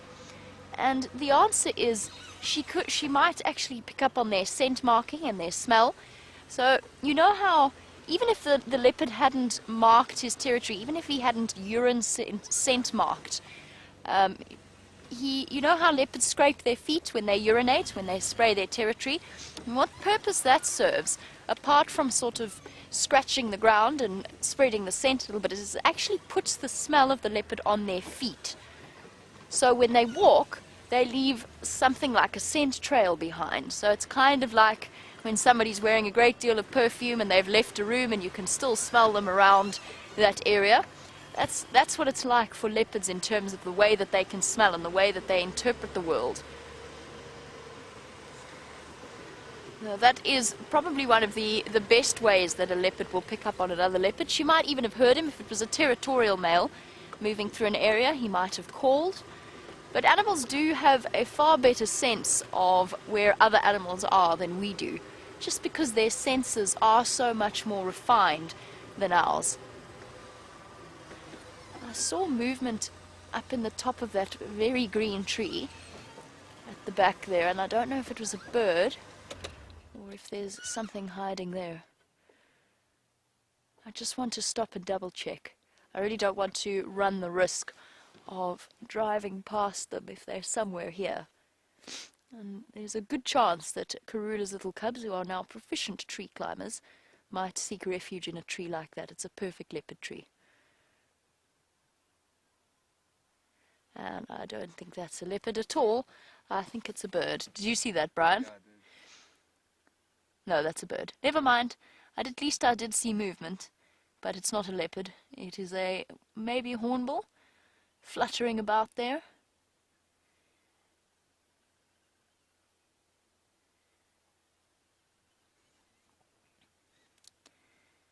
Okay, well, at least James's search for signal appears to have gone well. He's back up and running. Let's go see what he has to tell you.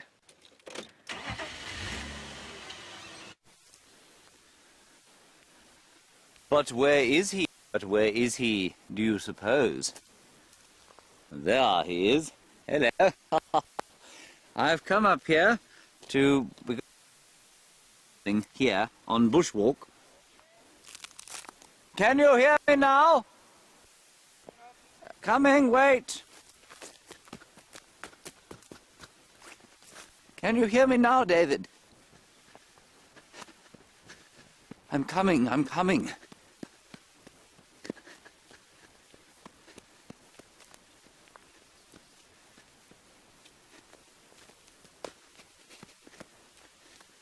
Now,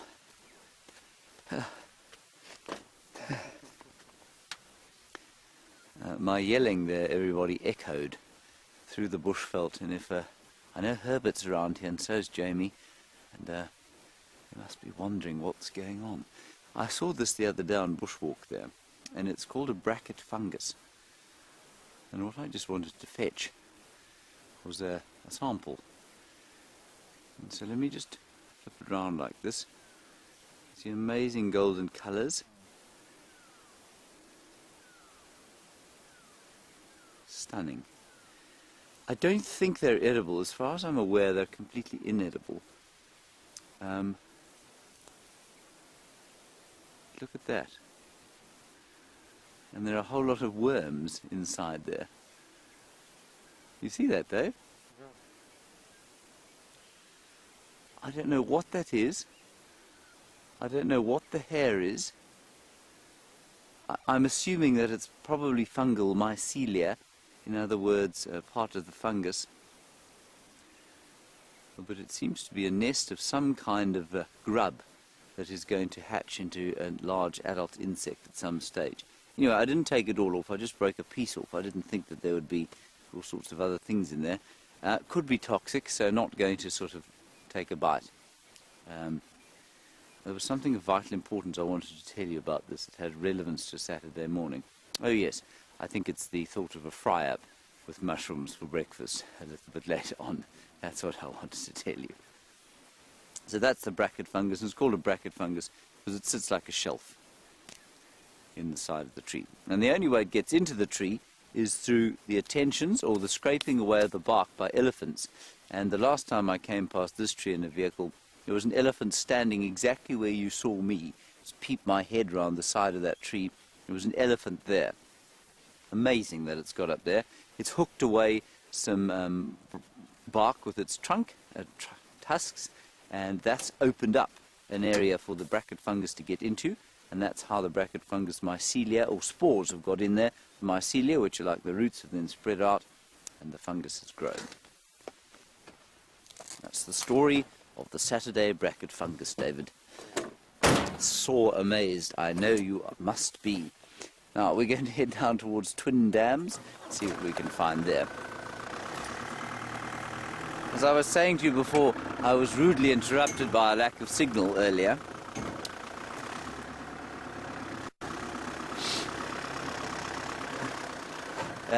I found one chagra eating a caterpillar, and a chagra is a little shrike-like bird.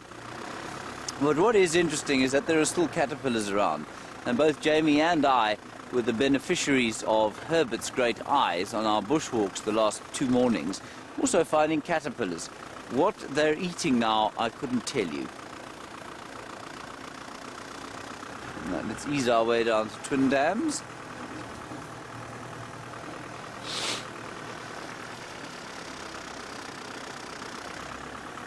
And see what there we can find.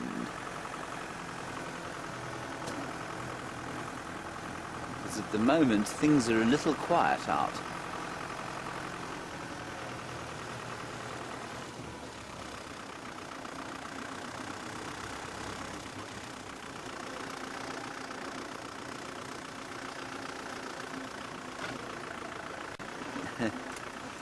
Right, two lovely questions about smell, one from Miss and one from Safari Dean.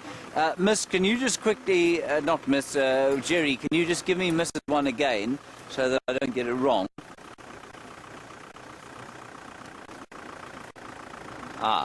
So you want to know, Miss, which animal has the strongest sense of smell, and then Safari Dean sort of dovetailed with that. You want to know why it is that human beings seem to have lost their very sensitive sense of smell.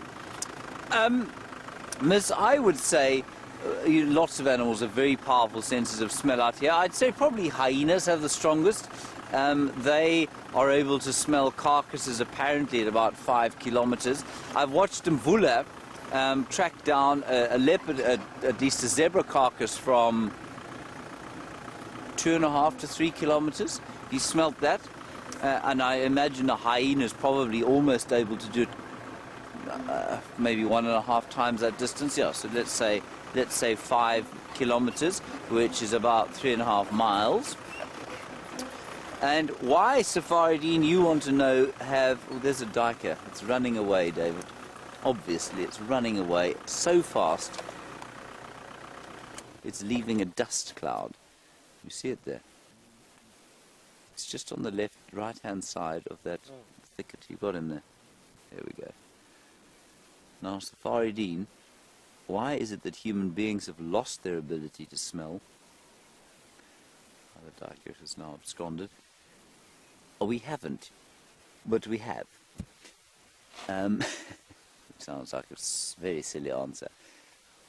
You actually are able to smell and sense things and interpret scent a lot more than you think you're able to. Yes, there's no question our noses are not nearly as sensitive as those of a hyena or of an elephant or a buffalo, which will smell us from many miles away. But they're still extremely important to us. Why have we lost that sense of smell? It's just not as important to our hunting. It's not as important to our defense. Because we live and have lived now in sedentary communities where it's far more our sight that is our sense of defense, and we don't hunt by smell, we hunt by sight almost exclusively. So that's why the necessity of having a very complex olfactory mechanism has reduced slightly. But, and I've said this a couple of times, our sense of smell is much stronger than many of us think it is. And you have only to think about the familiarity that some people smell like to you. So you know that when you hug a member of your family, they smell like home.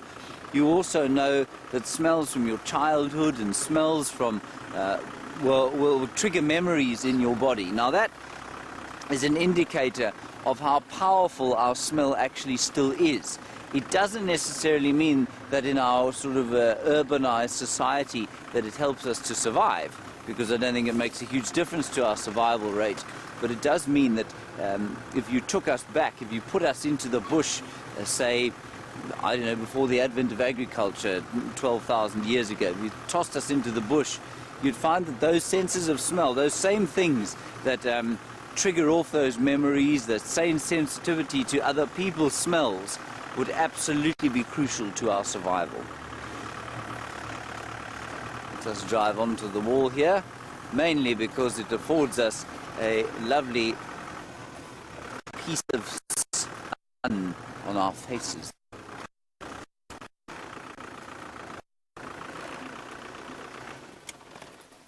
Oh, that's so nice, David, is it not?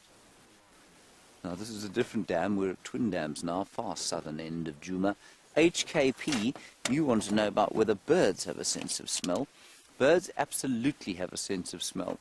and but they do use sight as well.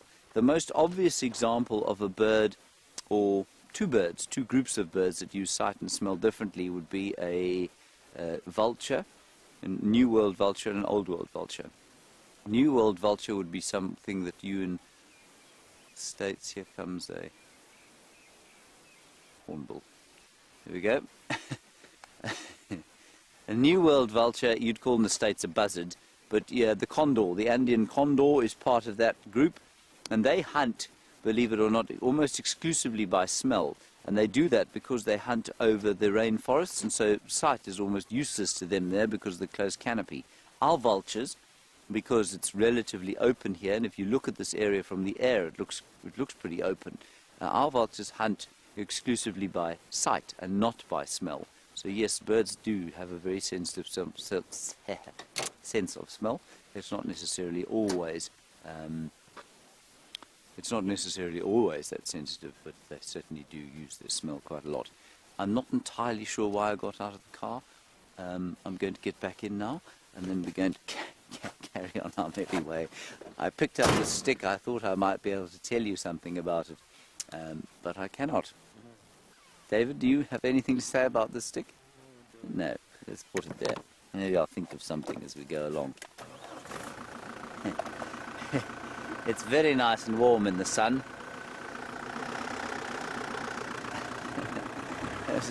The startling lack of mammals continues to astound me.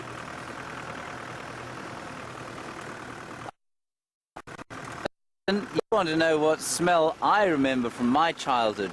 Justin, I think the thing that triggers memories most oft me is the smell of wood smoke on a fire. A wood-smoked fire, and I suppose to some extent an anthracite fire, take me back to memories of cold winter nights in the mountains in August, and the wonderful memories of, you know, family holidays that we had there. That's certainly one that strikes me very strongly. I have a memory of I had a girlfriend at one stage of my life. I was a young man, in the sort of ages of 21 and 23 or 4, and she was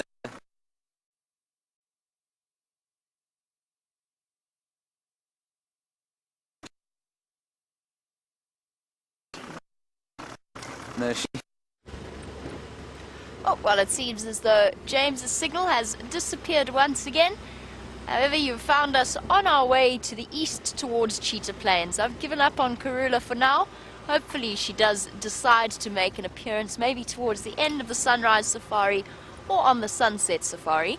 But I think for now, let's go and see what's happening on Cheetah Plains, since this morning seems to be a little bit quiet. The animals all hiding away on this Saturday. Can't have every day being full of surprises and full of animals. That would just be too easy. We've got to keep us working and keep us guessing to make those special sightings even more special. Just distracted by tracks there, but nothing terribly important. Wandering along the road, it's just a mishmash of different hooves that made them look like paw prints. Oh, just an update from Cheetah Plains side. There were tracks of a male leopard crossing into Nkoro, so the property to the north of our traverse area on Cheetah Plains. I don't know whether that was Shumbambalana or Quarantine, both of whom were seen yesterday on Cheetah Plains, having a little bit of a standoff between two generations of at least half-brothers, if not full brothers, of different generations, both sons of Karula, one slightly older, one slightly younger. I'm not sure which of them moved off first, but there's still a very good chance that one of them is around on Cheetah Plains itself. So that's what we're going to go and look for, and then of course always on Cheetah Plains the chance of bumping into some cheetah. Brent tells me that they were seen on Mala Mala yesterday, just out of our view. So hopefully they've decided to come north as well, and that Cheetah Plains might afford us some better luck luck better than Boyatella has, at least for now. Okay, let's go and investigate.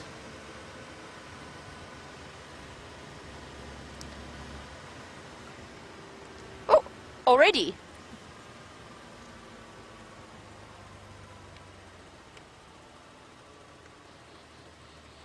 Hello, elephants.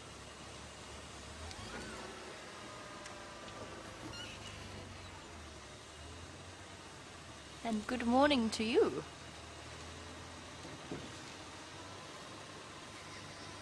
Can I come get a nice view of you? Hi, guys. It's okay. Hello. Hey, big girl. Moving, surrounded now by a herd of elephants. Got a little one walking up with Mom. Mom's stopping to grab a quick snack. This bush willow woodland, it's a combination of bush willow and raisin leaf. Not all that easy considering how much the leaves have lost their nutrition. It actually died off almost completely. And they won't linger long here. Oh, did you get a trunk full of leaves, little one? Little female calf. You can immediately tell that from her behavior, just by the fact that she didn't look too much in our direction, scurrying across to the safety of the rest of the herd. Generally, the little female calves are a bit more retiring than the males, a bit more shy.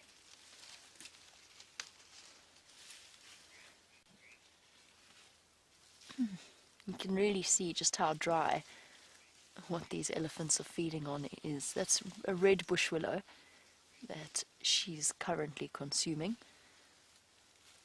and they're going to have to eat much more of it than they might in summer to sustain their enormous body size. And the fluttering of the drongo, for those of you who are sharp-eyed and keeping an eye on what's going on. Always a pretty much constant companion to elephant herds like this. Little calf now feels much safer because probably Mom is right there. She's very young, the mother. Yes, it is definitely Mom because the little calf is trying to suckle. You see the difference between their foot size there. This must be her first baby. She's a very, very young female. And I can tell that just in terms of her size, as well as the area around the forehead and the temporal region. Young elephants, like young human beings, generally have more elastin in their skin, and therefore their bones not as prominent as they are on older elephants.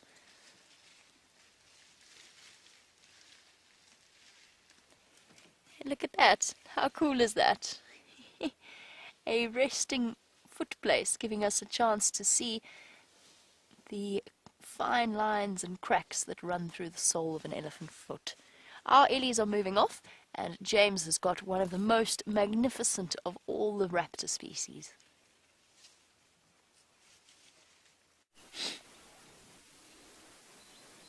There is a bateleur, everyone. And this bateleur is actually astoundingly close to the road and hasn't flown away. Its partner, they definitely live around here, this couple of bateleurs. Its partner came up off the ground here, which led me to believe that there was something that had recently died somewhere around here. And the fact that this one is sitting still and not flying away, because normally they don't let us get this close to them, indicates that maybe there is something. Maybe a snake they've killed or something like that. I don't think it's anything large because the other one wouldn't have been on the ground if it had been something too big or if there had been a predator present. Anyway, just enjoy the sight of that magnificent bateleur. I think that's just wonderful. I think that's the male. I can't see exactly. Let me have a look with my binoculars. No, I think that's the female. See, you've got the brown all the way down the wing. Very beautiful. A very hooked beak, indicative of the raptors, and that red face. They really are very special birds. And you can see the primary flight feathers there. They're the ones just sticking out the bottom of the branch there. And those stick out. Look at him walking, her walking. You see how they stick out beyond where the tail extends. And that is immediately, if you've never seen a bateleur before, it's immediately indicative of this very short-tailed eagle. And that sound, I don't know if you can hear it. The whole flock of oxpeckers flying past on their way to find a herd of buffalo or some nyala or impala to sit on.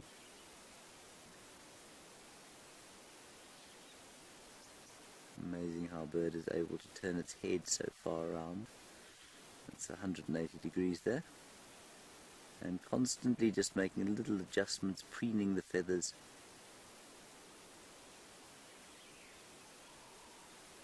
And watching us very carefully. Taking oil from the glands underneath the neck there, and then spreading that oil throughout the feathers. Making sure that all the barbs and barbules and barbicels of the flight feathers are stuck together perfectly, so that when she does eventually take off today, she doesn't plummet to the ground, unfortunately.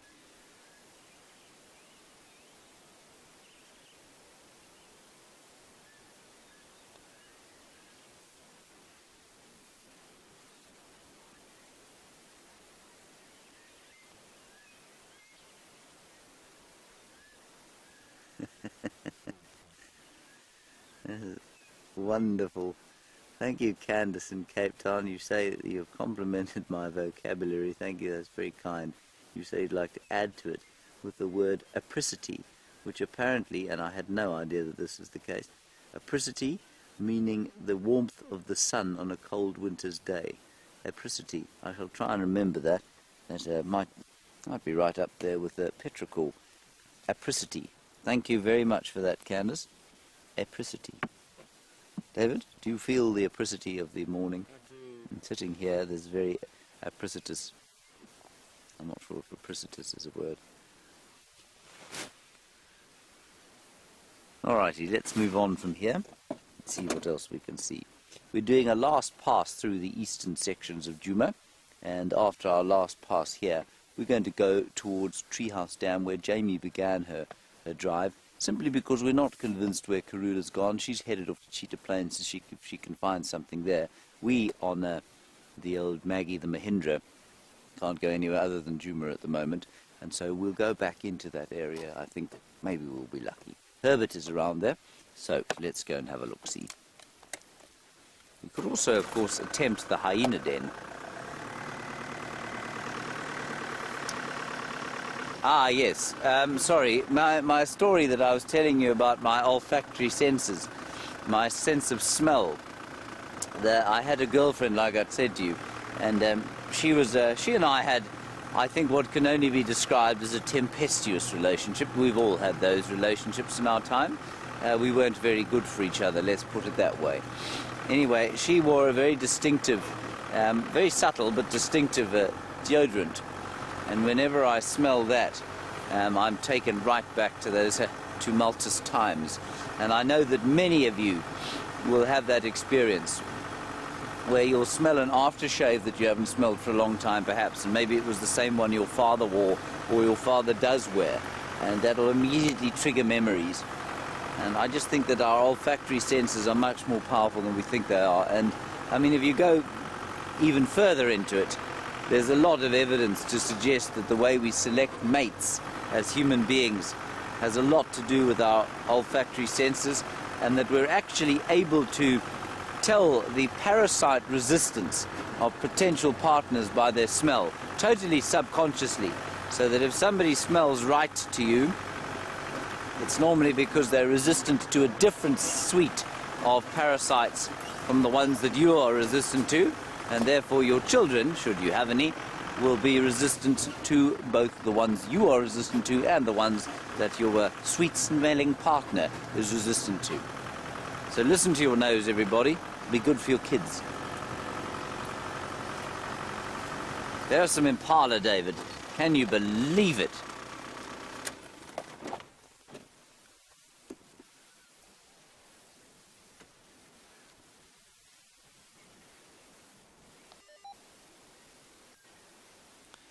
Zach, in Canada, you say if we had a sense of smell like a hyena's, what kind of environment would we be forced to live in, or what could we live in? How would it advantage us? Zach, a hyena, of course, is a scavenger. That's why it's got such a powerful sense of smell. They are hunters as well, but they do scavenge a great deal. And so I suppose it would allow us to be more effective scavengers.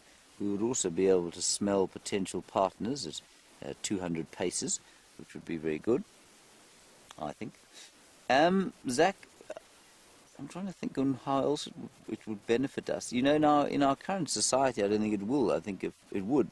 But if we had a very powerful sense of smell and we lived in the bush still, say we were Stone Age human beings, and suddenly we developed a very powerful sense of smell, I think that would give us a much greater advantage to finding carcasses and that sort of thing. And of course, human beings at their advent, well, there's a large school of thought that says that we became bipedal to take advantage of the plains of East Africa and the death that happens there by natural causes, and that we learnt to move around in the middle of the day and over such vast distances to scavenge.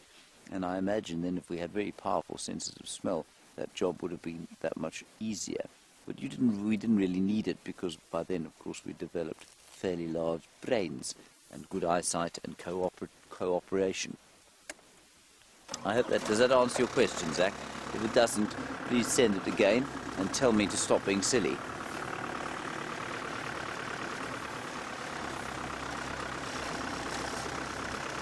It's getting rather warmer now. The apricity is marvelous.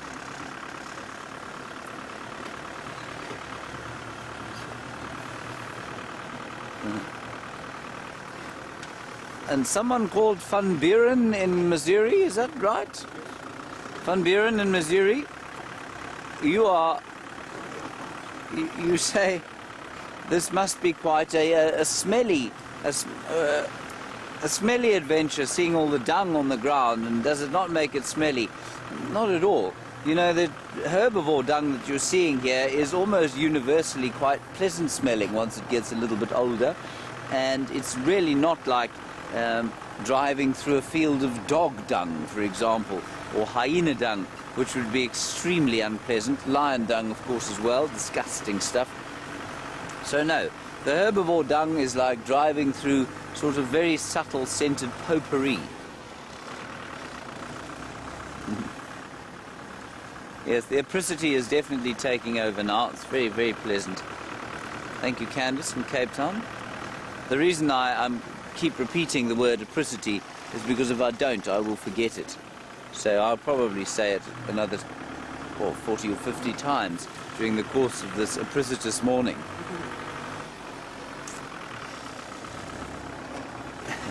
David, until recently, was enjoying the apricity by lying on the back seat in which he is supposed to be filming me from.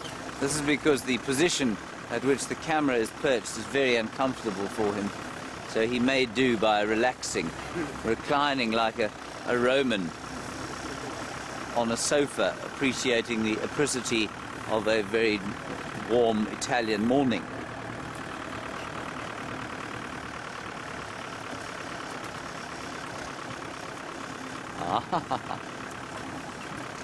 Bryan makes a very, very good point here.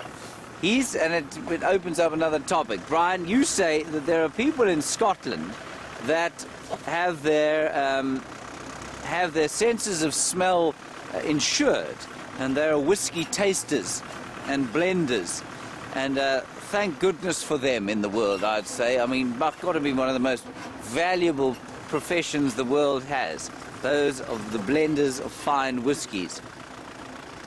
And Brian, you say that they have their noses insured. Of course they do, and they would. And it's an indication, actually, of how very sensitive our noses really are. Because I know that for most of us, the taste of red wine and whiskey, especially whiskey, if you're not a whiskey drinker. Sorry, I'm just trying to find something to help me remove this branch. And we'll try to do it with my hands, but it is very thorny. Brian, yes, of course, to create wines and whiskies, you've got to have a tremendously sensitive sense of smell, as well as a tremendously sensitive sense of taste. And they're inescapably interlinked. Oh, this is going to hurt. There we go, David. Look how stout I am. And is it off yet? Now? There we go. And Brian, that's a throwback. It's obviously something you can teach yourself, but it's a throwback to our evolutionary past. So we must have used our noses more effectively than we did. And I guess many of us have got that ability. Many of us probably don't have it as effectively as others, in the same way that some people don't see so good, and some people do see much better. So that's a real interesting, I think that's actually a fascinating point, and shows us how sensitive our noses can be. I have not insured my nose. Have you, David? Nope. Ah, yes. The smell of the morning, we haven't discussed that, of course, is very delicious. It smells very fresh. A little bit of dust hanging in the air from the cold front that passed through yesterday. But otherwise, it just smells very freshly of crisp winter. So crisply of fresh winter that there's nothing here. Right, let's go and find out from Jamie if there are any more mammals on Cheetah Plains. Well, so far no mammals on Cheetah Plains, but there must have been at one point at least one female leopard walking straight towards 3 in a row pan. And I say that because I have encountered her tracks. And they look, I hesitate to say it now because my leopard tracking this morning hasn't quite gone according to plan. They look very fresh. Probably in Kanyeni. The female leopard that I have yet to encounter, I think I'm the last one of all of the presenters that have yet to see her. Bryan, have you seen her? I've seen A few times. it twice. Twice. Right, 2 more times than I've seen her. So she's got to be somewhere here. Please let the leopard tracking go slightly better than it did first thing this morning. But yes, all is quite quiet otherwise on Cheetah Plains. Mammal life appears to be relatively scarce. But the one thing we know is that there's very little water in the area at the moment, and we know the Cheetah Plains pan has been pumped, or 3 in a row pan is being pumped. Let us go and investigate and see whether or not our female leopard came through for a drink. She's actually walked off the road now, or her tracks have been walked over by another animal.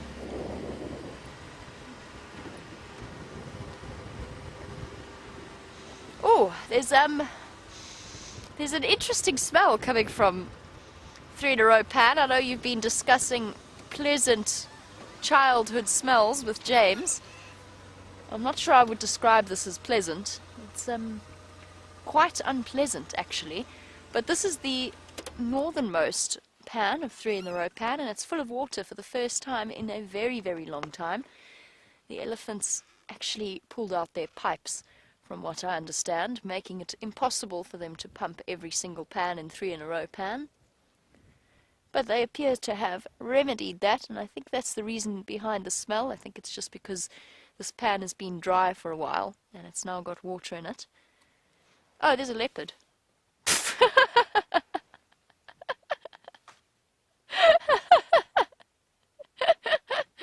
Surprise!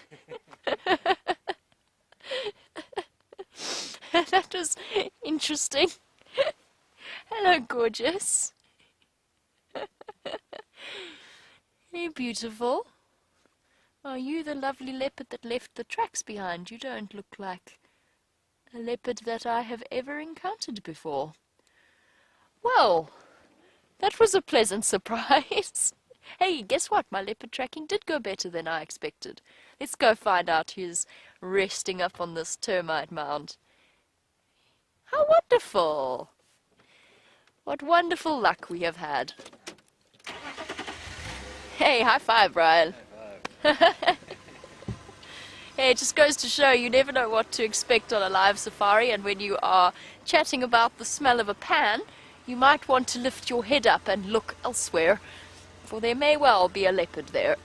I'm just going to pop my car into low range. I don't know this leopard, and I always have an approach with animals that I'm unfamiliar with, to just approach very cautiously, as I might if it were a skittish leopard. It's not a skittish leopard, clearly, but because I don't know it, I do just want to have an extra level of caution. Who on earth have we got here? Hello. Aren't you gorgeous?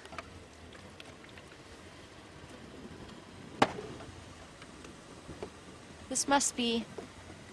Ooh, I'm about to drive into the pan itself. This is not a female, so there's still a female hiding in this area. This is not a female. Is this quarantine?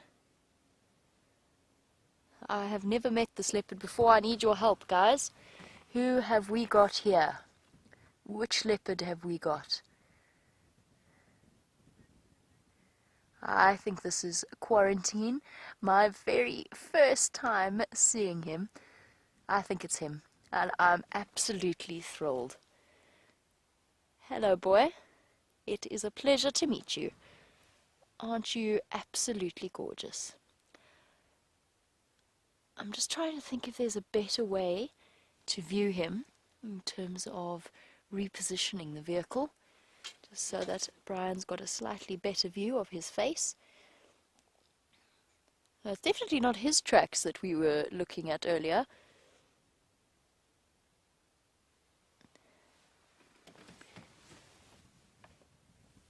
So there we go. It seems the general consensus is that this is quarantine, and I couldn't be more thrilled because this is the first time that I have seen him.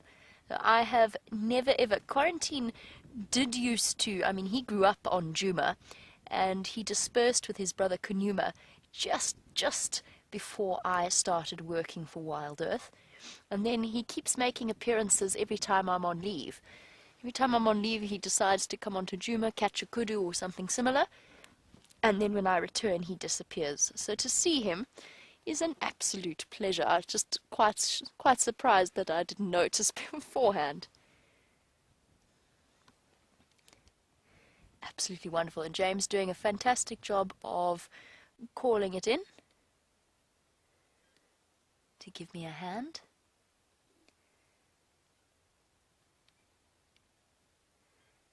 And he's blinking sleepily in the sun. So yesterday, as I mentioned, he had a slight confrontation with Shimbambalana, his older brother, another leopard that I have yet to see.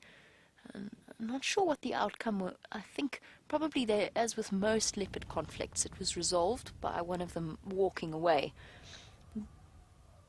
Leopard fights are relatively rare. Sorry, I'm listening to elephants in the distance. Something's upset them terribly.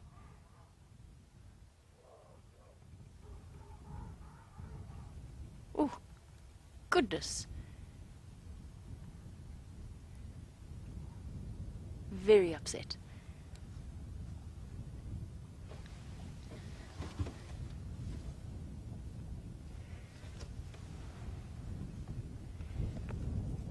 Okay, I just need to call this in on the Eastern channel. James has called it in on our Northern Game Drive channel, and there's lots of chatter happening in my ear, so I just need to be able to turn one of them off. Morning stations, 1 Malora Ingwe, static at 3 in a row pan.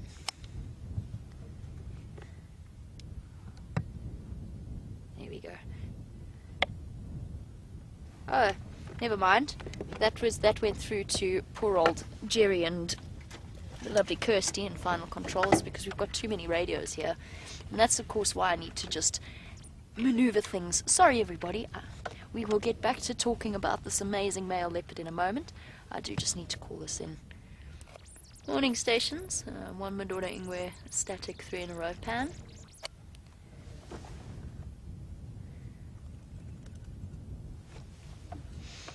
And I presume everybody heard me, and if they didn't, oh well, there's not much more I can do about it for now. He's found himself the perfect patch where he's hidden in the shade. Now, just going back to the Shambambalana and quarantine conflict, most leopard arguments are settled relatively peacefully. There's a lot of growling, a lot of posturing, but they actually very, very seldom come to blows. Things are going to change, though, as quarantine starts to grow older. So at the moment he's not really he hasn't quite reached his prime. He will be much smaller than Shambambalana in terms of just weight, and he isn't yet ready to compete for territory here, or he might be. It does all depend on attitude, and of course his twin brother Kunuma famously, it was suggested, caused some serious trouble in Londolozi with one of their dominant male leopards. But chances are he's going to remain relatively subservient to Shambambalana for now. But that is going to change. Shambambalana has established this as his territory, as he is dominant in this area. And things will be interesting when quarantine in about a year and a half, maybe even less than, maybe even a year's time, where the two of them are going to be of relatively equal size, and the conflict becomes a little bit more tricky. And it remains to be seen exactly how that's going to play out. But fortunately, WildEarth will be here to follow the story.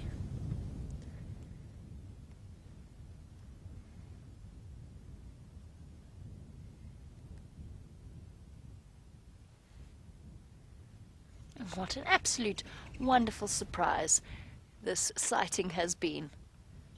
I wonder where the female is, because it definitely was not male leopard tracks that I saw earlier in terms of their size.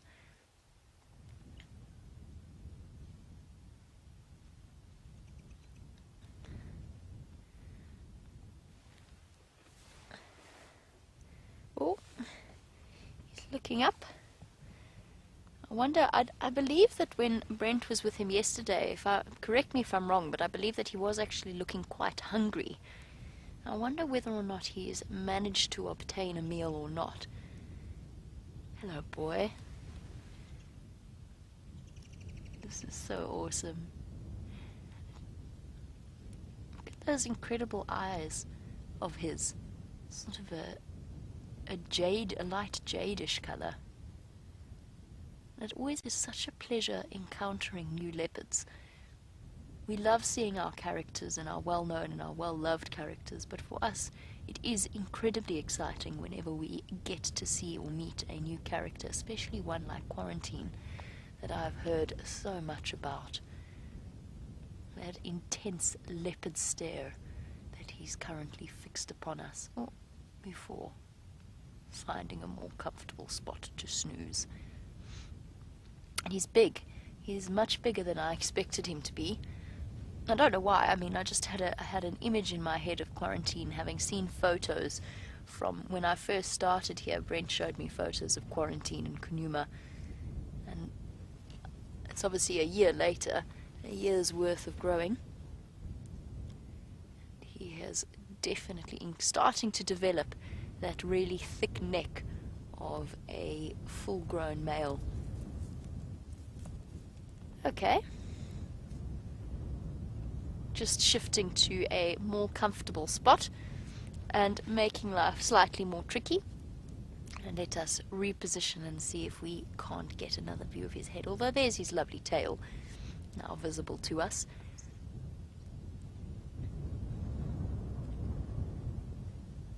Stretched out, and his spot is perfect because it's got a little bit of shade, and it's also sheltered from the wind that it started to blow once again.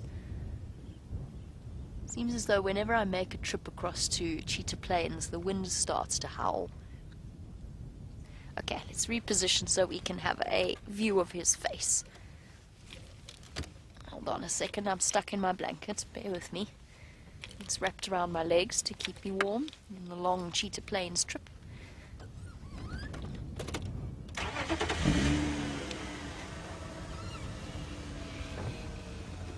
Now, Quarantine and Kanuma, from what I've heard, are actually okay, so he came from in here. So the female that we were tracking was a little bit further to the north, and I wonder where she went off to. I wonder what the relationship between Nkanyeni and Quarantine is like. While we shift about to see what he is staring at intently, let's go across briefly to James to see what he's found. Well, that is a severe stroke of luck that we've all had, everyone. Well, I say we. I like to include myself in these things. Of course, I am not viewing Quarantine male leopard. I am viewing some Egyptian goose. 2 Egyptian geese, a number of ring-necked doves, some black Smith lapwings, and also...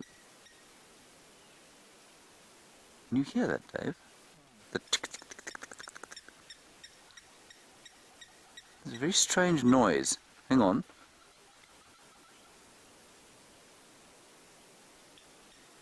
I think it must be the geese. It is, it's the geese. I think it's the geese's beaks going tick tick tick tick tick tick tick tick tick tick as they look through the water. That's amazing. Then also at the far end of the dam is a grey heron who is making out like a duck. I've never seen a heron sitting in the water like that. So what he's doing, I don't know.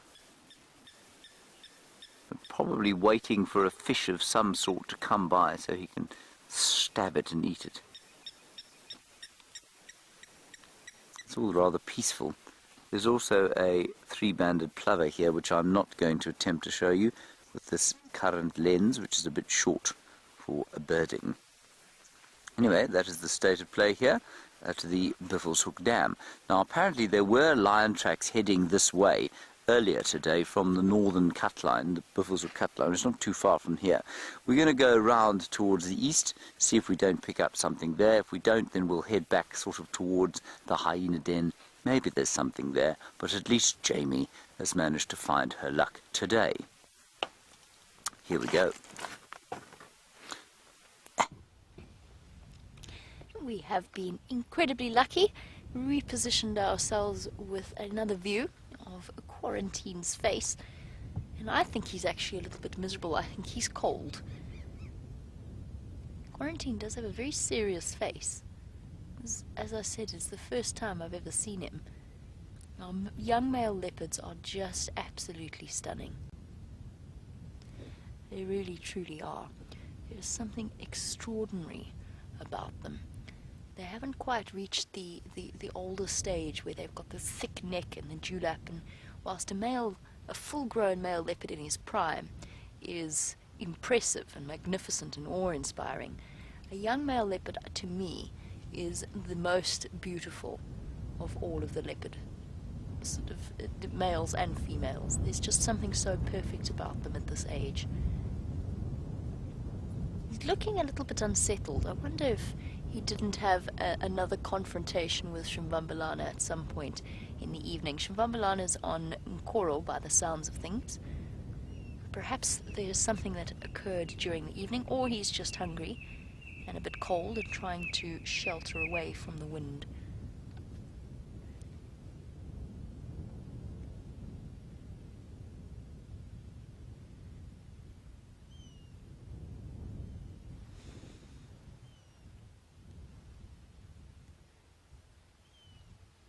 Blinking sleepily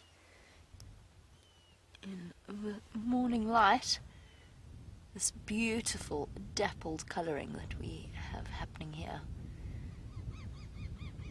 It remains to be seen whether or not he's planning on spending the rest of his day here or if he's going to go hunting. If he is hungry, he'll go off and search and most likely hunt something out here. But Wesley, our viewer in Durban, yes, absolutely, leopards do steal prey from other creatures. A leopard is not above scavenging in any way, shape or form. We've seen Tingana and Karula feeding off an old buffalo carcass before. It often happens that they scavenge. In certain circumstances, some leopards will scavenge as much as they kill. Some get very used to scavenging. They almost specialize in it. But they don't necessarily chase predators off it as often as we think. They will definitely, particularly a male leopard, he will chase a cheetah, one solitary cheetah off a kill. And we saw it with Mvula during the Father's Day TV specials, which was an incredible sighting where Mvula came racing in. Mvula, of course, potentially the father of Quarantine. He came bounding in and chased a hyena off the buffalo that it was feeding on.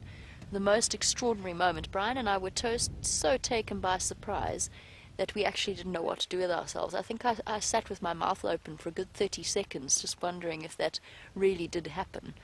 It was just such an intense day, that Saturday. And leopards do scavenge. They occasionally chase hyena off.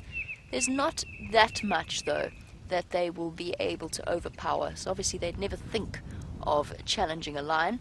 And as we saw with Mvula, challenging the hyenas didn't work out terribly well for him because he had to then abandon the kill because the rest of the females returned in full force to chase him away. Absolutely, they won't think about challenging hyenas in greater numbers than that. They will steal kills from the smaller cats like serval and caracal if they happen upon them. And there's even some recorded cases of leopards chasing birds of prey out of trees or away from their kill and stealing whatever it is they've caught. It's a rare situation, but it does occur. And the different leopardize, that was a combination of two words that I did not mean to combine. Different leopards specialize, there we go, in different hunting techniques and different survival techniques, and some do become expert scavengers, some become, like Tingana, expert tunnel and warthog hunters, going into burrows. Most leopards, however, have a combination of several different survival techniques. What's there, boy? Oh, you're just shifting a bit, get a bit more comfortable.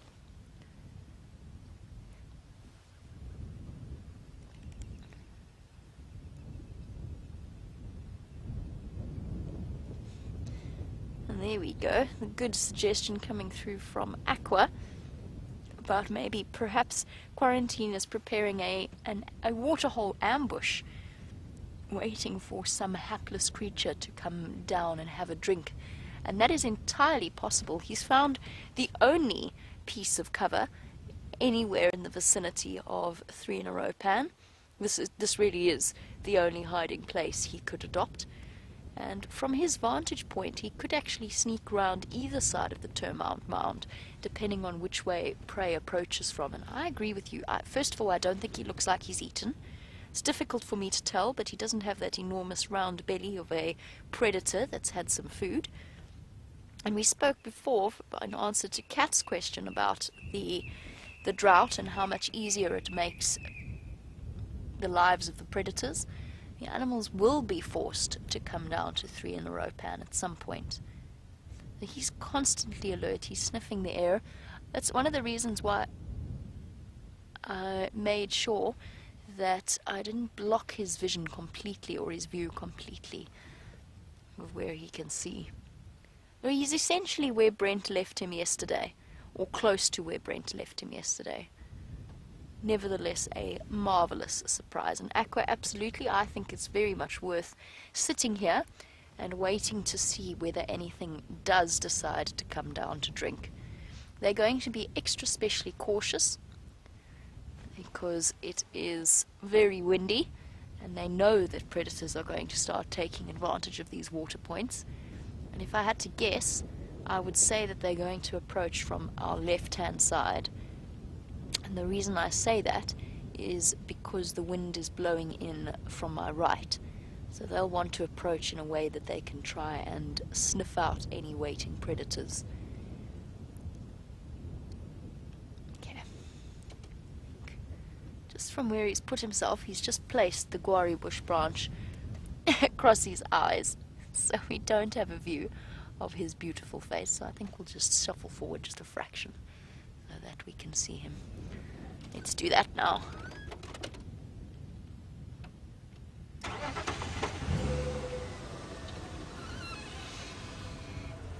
Oh, he's up. He's up. What's he looking at? Oh, it's an elephant. There's a whole elephant herd coming down. You can't see them for now. They're very, very well hidden, but he's heard them. And this is probably the elephants. These are probably the elephants that were making all of that noise. Right. Now, how is this situation going to play out? Is he going to... He's going to just turn around to watch them. Okay, let's shuffle round so that we can watch this situation play out.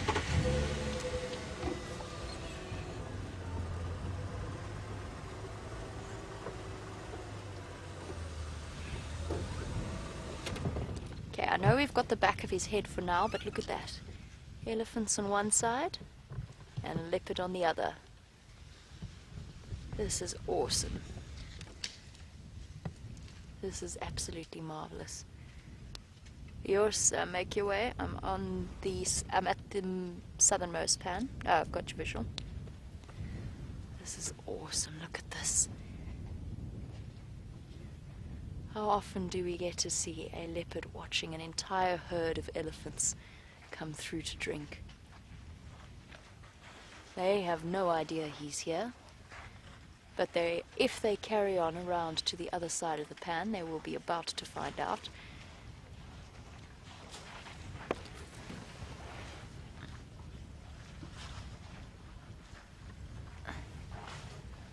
And yours coming to join us.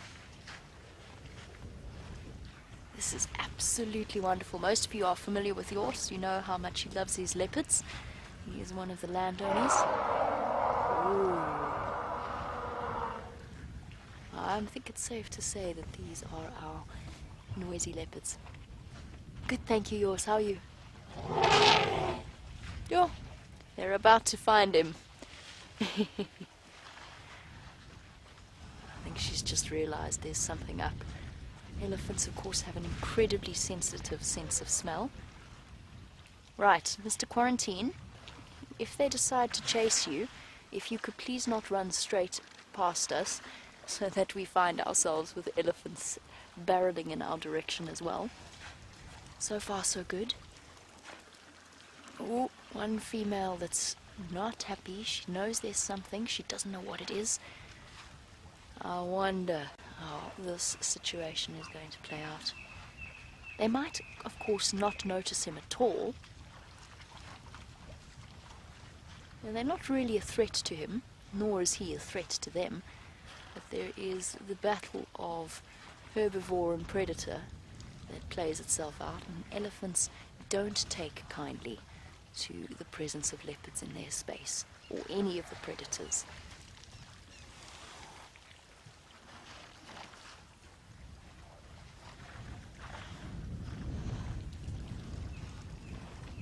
He could not be more unconcerned. And the elephants are on edge because the wind is blowing. There's one female in particular that hasn't quite found herself a comfortable spot yet to drink. I think that is because she is smelling him. The air is filled with the sound of slurping elephants. Having one very big drink. Oh, oh, oh.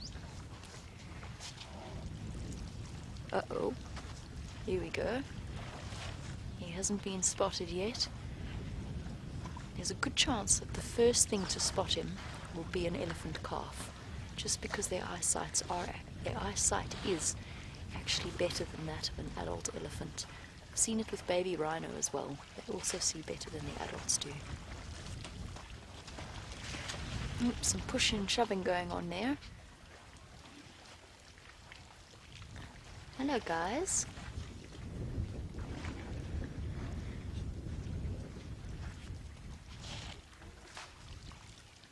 Hello. It's alright, girlie. I didn't cause any trouble. Okay, girl. Okay. It's alright. There's a leopard here. Please don't get a surprise and blame me for it. It's okay. Oh, it's a boy. That's why he's causing nonsense. That's okay, boy. Now that changes things. Wesley, do I think that these elephants feel threatened? Yes, I do. They're clearly upset by something. It's not us. It might be that they encountered another leopard elsewhere or another predator. It might just be the wind. But either way, no, this is not a comfortable herd of elephants. And they're about to spot him. I'm surprised that they haven't yet, but he's remaining completely still. How amazing is this? What an absolutely awesome shot. Two of Africa's most iconic animals.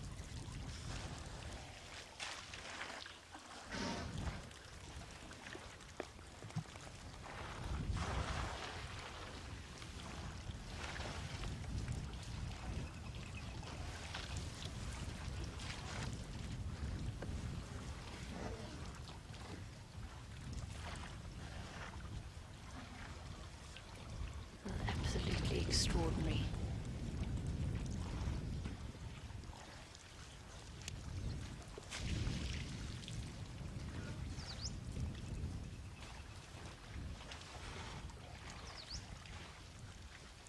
And blue butterfrog. I'm saying, don't elephants dislike lions more than they dislike leopards? I'm not sure that they... Oh, there's an impala as well. It's going to want to come and drink, and he's going to wait until the elephants move off. And that's also going to add some interesting drama to the sighting that we have here. Oh, I think the elephants are actually going to move off in a different direction. And quarantine reigns supreme for now, at least in terms of his hiding skills. He has kept totally still and evaded the notice of the elephants. What you looking at, little boy? That little nonsense causer wants to chase the impala, which is very silly, because he's not going to get anywhere if he does that. The elephants are completely upwind. Remember how I said the wind is blowing from my right? The elephants are completely upwind of quarantine, and they have no idea that he's been watching them this entire time. But sorry to Blue Butterfrog, I got distracted. Yes, elephants dislike lions. I'm not sure that they dislike them more than leopards. But lions are just, I think, smellier. Oh, big yawn. Was that just so boring, quarantine? Not exciting watching a whole herd of elephants come and have a drink. Lions are very smelly. They are very pungent animals, so much so that we notice the difference as human beings. And I think because they're social creatures, there's more of them around, and the elephants make more of an effort to chase them away. And yes, then of course there's also the knowledge that a lion is probably the only predator out here that is capable of, if they put their mind to it, tackling and killing an elephant.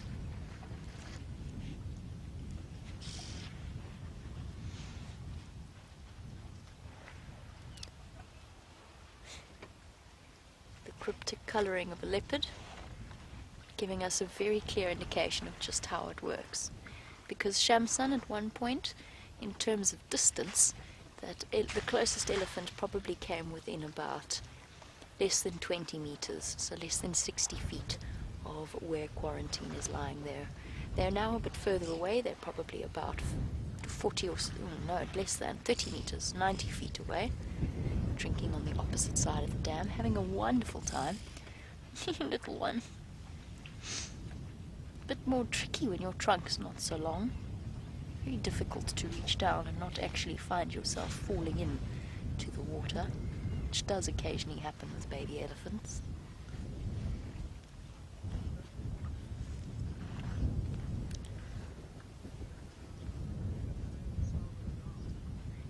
They have decided that they're going to move off in the opposite direction, I think.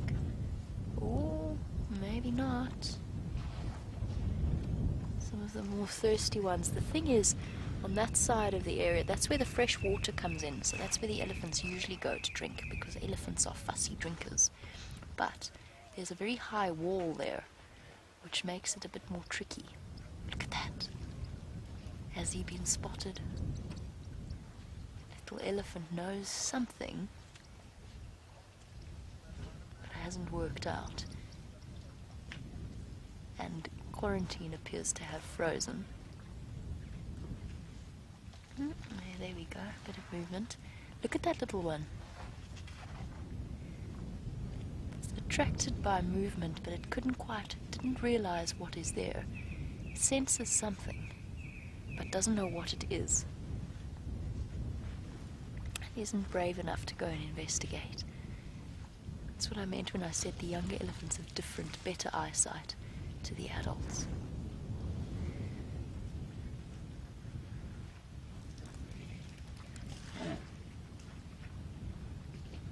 This is an incredible sighting.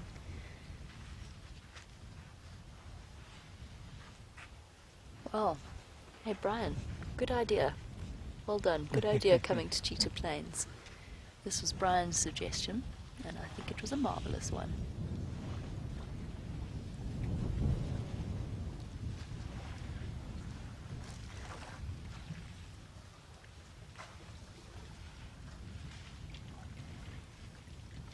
Now, our little elephant has moved off, obviously dismissed its suspicions that it was about to encounter a leopard, and moved off with the rest of its herd.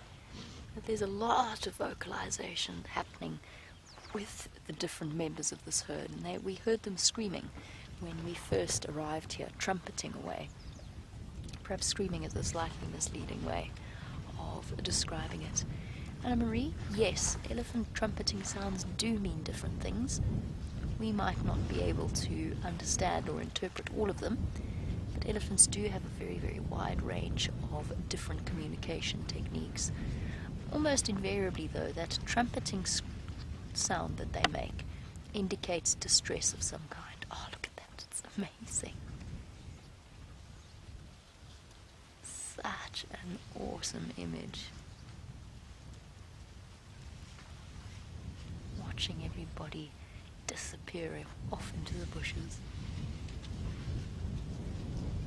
Yesterday he was being chased by buffalo. Today he narrowly avoided being chased by a herd of elephants.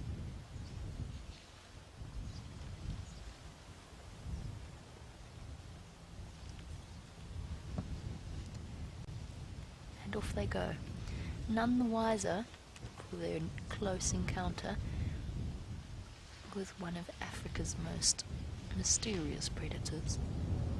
The leopard has gone completely unnoticed, as he did with us when we first stopped at the pan to have a look around.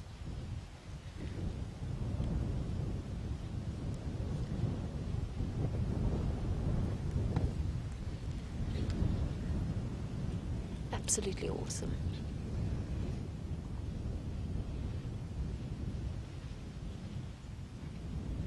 That was really one of the most amazing leopard-elephant encounters I've ever watched. Not that they actually encountered each other, but just in terms of the scenery, it was absolutely breathtaking. Another big yawn, knowing of course that with big cats, very often when they yawn like that, when they start to groom their feet, they are a lot of the time thinking about getting up and shifting, either to just find a more comfortable pose or to move off in search of prey. Speaking of which, I don't know where that impala went. It got intimidated by the elephants and it ran off. But there are impala around, and at some point they are going to want to come for a drink.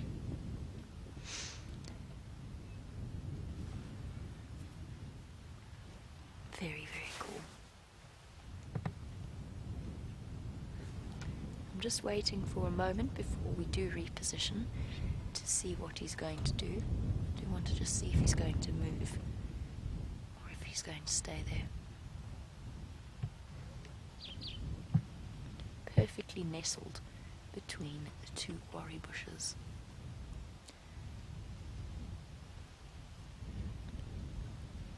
He is gorgeous. I've met Quarantine, Kunuma, Quarantine's twin brother once, very, very briefly. So this is one of my longest encounter with Karula's previous litter.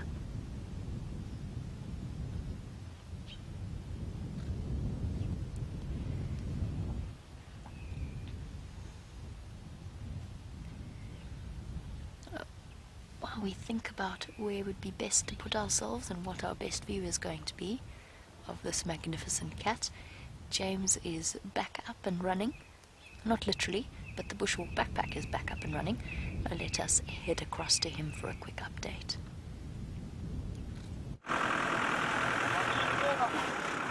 Roger, sorry about that everybody. We changed our batteries and now we seem to be up and running again, as Jamie says. I heard her link there, and when she referred to the magnificent cat, I almost for a second thought she was referring to me, but of course she isn't. She's referring to Quarantine, the male leopard. We are going towards the hyena den on Gallagher Shortcut. With any luck there will be some hyenas there. That's why we're going to the hyena den after all. It is not simply to look at the salubrious neighbourhood that is the Gallagher Shortcut hyena den. The battery on the bushwalk backpack is giving us a little bit of trouble, mainly because it's being required to do quite a lot more than it does normally. But we're okay now. We should be okay for the next 25 minutes or so. I'm not sure how long James is going to be able to do those with that leopard, because I know that there are thousands of people converging on Cheetah Plains now, because not much else has been found anywhere around the place. So we'll see. We're not too far from the den site. I would very like to see those little black cubs. I've only seen them once, and that was almost probably 10 days ago now, which is just too long to be away from little ones. And I don't know what the conclusion of what Herbert Karula was. The conclusion as to what it was. That is actually cheese, but I don't know.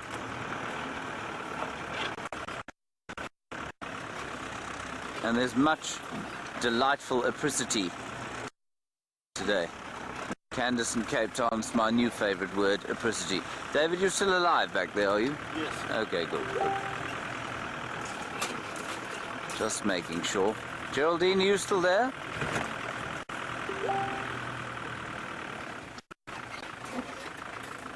Oh, good. Phew. I thought we were alone, everybody, for a second there. Right, we're at the hyena den. Let's go and have a look. Someone's been in here relatively recently. I'm not sure if they're still in there. The creaking boat that is the Mahindra. Oh, there is someone here. Let me just call them quickly before we blunder in there. Station at Hyena Den, come in. It's Herbert. Herbie, have you got visual of anything there? Can we come in? Oh, and the babies. Will you mind to give me at least 2 minutes? I'll be moving out soon. Okay, no problem, Herb. We'll wait here. The babies are there, but Herbie says there's only space for one vehicle, and he's going to leave in the next 2 minutes or so. So, Jerry, is Jamie ready for a link, or should we do a loop around? All right, let's go across to Jamie while we wait to see what happens here. While James waits to go to the hyena den, I'm just going to move up to give yours a good view of our beautiful leopard as well. Go ahead, Mike.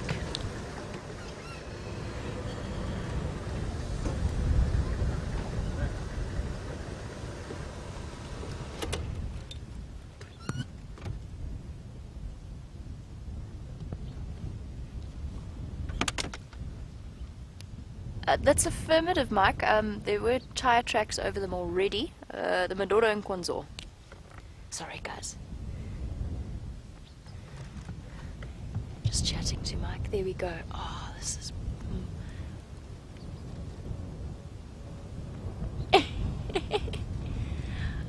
This is absolutely wonderful.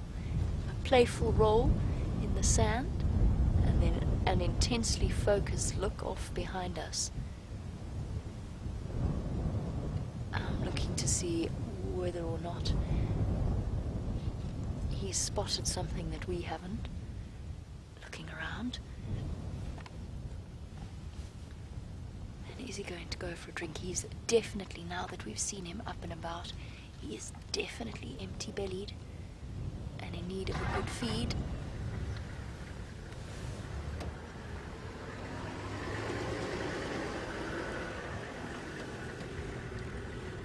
Here he goes, wandering along the water's edge. He's going to have a quick drink. I'm going to reposition quickly for us, just so that we've got a view of him from the side.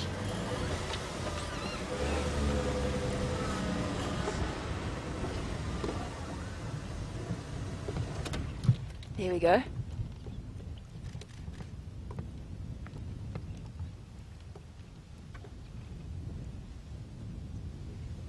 Absolutely awesome.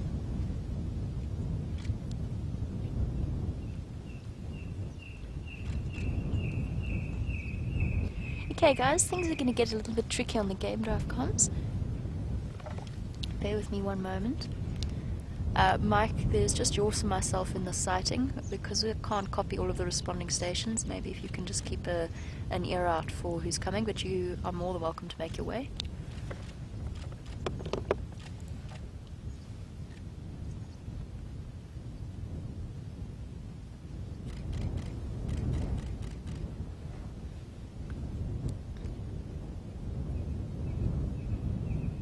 Oh, he's just so magnificent. Absolutely gorgeous. And he is hungry, he's on alert, he's looking for something to eat, and I think he's decided that the patience game is not paying off. He is going to start moving off in search of a meal. Okay guys, things have changed now on the Game Drive channel. There are several vehicles waiting to approach. We're fine for now. As soon as a Taxon starts to enter the area, then we will have to pull out. But we're going to stay with him for as long as possible. Okay, let's go.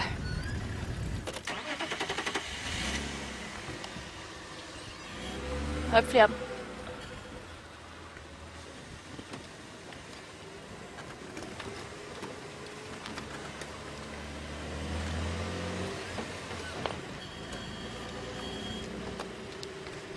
quarantine now mobile south, past the last southernmost pan of 3 in the row pan.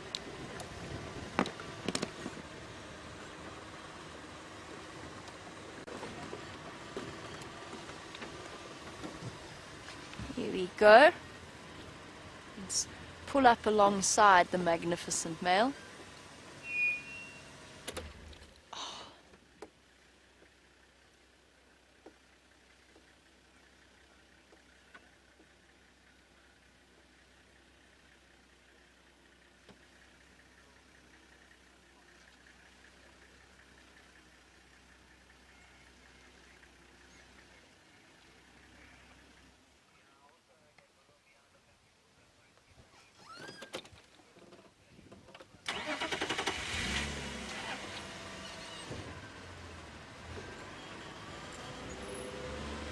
Alright, we've still got a bit of time with him.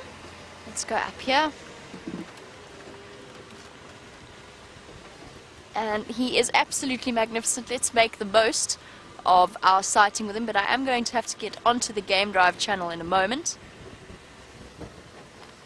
So while we watch him stride away, let's enjoy what might be the last view of him, depending on the position of the other vehicles, as he marches forward. No problem, Mike. And it seems as though James has got a very special surprise for you. It's just a morning full of excitement. Let's go and see what he has found.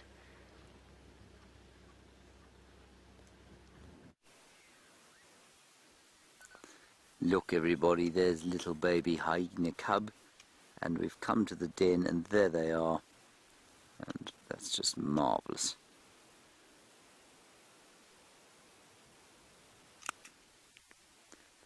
All is perfect peace here, and interestingly we've only seen one cub here. I don't know where the other one is, and the last time we saw them, Jamie made the very good point that one of them seems to be completely dominant over the other, and that dominance may eventually result in, of course, siblicide, or certainly starvation for the other one. And the other one, Jamie thought, looked noticeably smaller and noticeably less able to defend itself.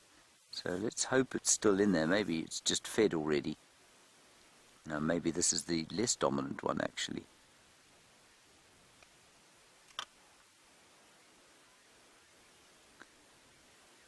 Alright, let's go back to the leopard. Apparently we have to say goodbye to him.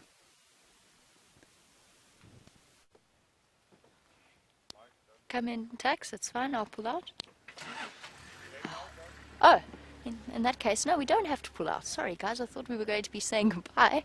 But, thanks, yours. Cheers. But we don't have to leave just yet, because yours has very kindly provided us with a little bit of space to view him. How marvellous. I want to see if he marks his territory here. Is he going to urine spray, or is he not? I am, however, going to give the best view to Tax, who's just come in, so his guests haven't had a chance to spend as much time with this leopard as we have. He is too. He is scent marking.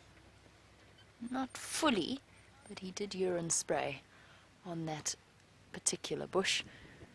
It is interesting. That's just because what we were talking about at the start of the drive, about the fact that he's not yet competing for territory, but it seems as though he might be. While we reposition and try and find you a nice view, perhaps try and stay with him, let's go back to James and the wonderful hyena cubs.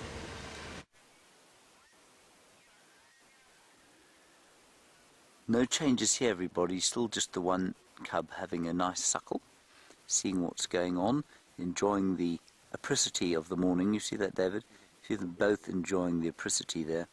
Apricity, for those of you who don't know, means the warmth of the sun on a cold winter's morning. Thank you, Candace in Cape Town, for that one. So, we're just trying to find out where the other little cub is. I have seen not hide nor hair of him or her, and I cannot tell whether the cub we're looking at now is a male or a female. It's still completely black. There's the other one. Yay, look. This is fantastic. Hooray. Both are fine. That's marvellous. I don't see any noticeable difference in size. But I mean, that's because I haven't had a great view of either of them.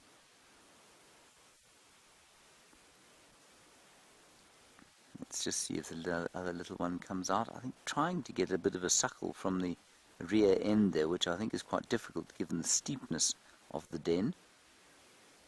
I've looked into that hole, it's very steep. It goes straight down.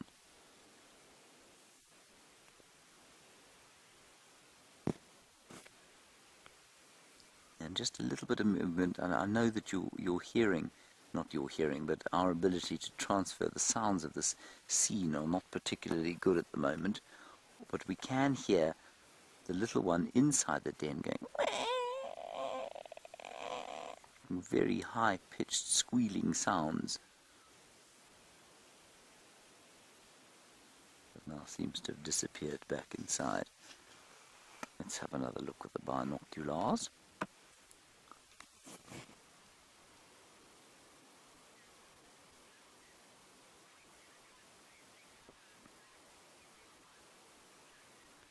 Hello Justin, a very nice question from you about when the cubs start to lose their spots and or lose their black colour and get their spots. You see them in the sun, they're already starting to get a bit of spotting. But Justin, normally when they start to spend more and more time out of the den, so those spots will fade from now until they are about I'd say about 4 or 5 months, then there's absolutely none of that black colour left. It's purely the spotting. It's almost like that black colour sort of splits apart into the spots. I mean, it isn't what happens, but that's kind of what it looks like. Yes, having a very, very hard suckle. Now, of course, most other predators, many predators, have got 4, all the cats have got 4 nipples, 4 teats. The dogs, many more, sometimes up to 8 or 9, at least 8 or 10, I think. Hyenas, only 2. Only 2, which I think is quite interesting. They're in... Oh, there's the other little one. Now at the back, up the top. Looks like a little chimpanzee. And they, because of that, of course, they cannot produce, or they cannot support more than 2 cubs at a time. And often you have the situation where if they give birth to 3 cubs, which is possible, unlikely but possible, then definitely one of them is going to die, because she only has 2 teats from which to feed them. I'm sorely tempted to try and get another different angle on this, Davy. It might result in the cubs going inside, but I think they'll come out again. But just because I think we might be able to get both of them if we sneak slightly forward. Let's just wait here for a second, just in case that other one does pop its head out. Alright, while we move around, let's go across back to quarantine. We are still with our magnificent male leopard as he goes off in search of something to catch and to eat. And what a marvelous way to finish off our Saturday morning sunrise safari. And as he goes along, he is scent marking regularly, spraying his urine onto the bushes and scraping his feet. And no wonder Shimbambalana is not... Oh, hello. Terribly impressed with him. Surprise photobomb from one of the other vehicles. And as I said, I'm letting them just go ahead of us because we've spent so much time with him and the guests in that vehicle haven't. So they can take prime position as we come through to the end. And we are going to have to pull out in a moment. Oh, be prepared again. Oh, there we go. Thank you, Tax. Giving us a good view. Moving right up to the side.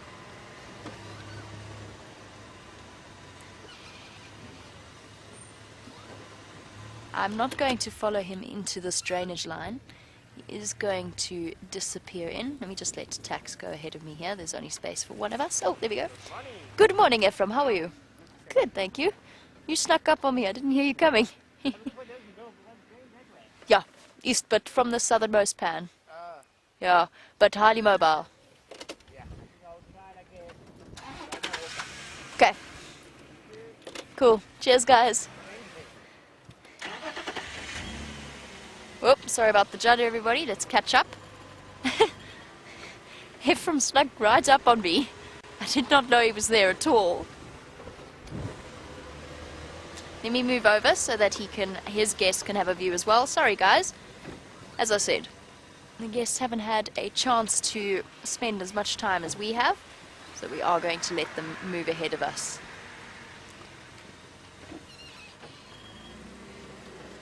Here we go. And as soon as he does go into this drainage line itself, then we are not going to be able to keep up with him. So we'll go for one last... Oh, let's go there. One last view. Oh, Rusty. Fine, we'll go one last view here. And we will say farewell to quarantine. My first time encountering this particular male leopard. And what a special sighting it has been. A very memorable one for the first time in seeing him. Well, Cheetah Plains brought us some fantastic luck.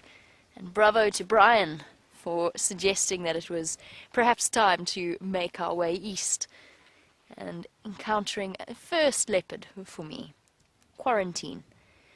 One of Karula's younger sons. And as he disappears off, we've got plenty to anticipate for the sunset safari. We're going to leave him be for now. Hopefully we can catch up with him there. In the meantime, we have come now to the end of our sunrise safari. So as always, a big bravo and thank you to Bryan for his fantastic camera work as always, and I think you'll all agree that elephant leopard sighting is something that will go down in terms of being something truly extraordinary. I'm going to keep babbling on until the thumb has had time to disrobe and make an appearance for the last few moments. Thank you to all of you for joining us. Thank you to Jerry and to Kirsty in Final Control. Well done, Jerry. Back on the job once again. And thank you to all of you. Bye-bye, and we'll catch you in a few hours.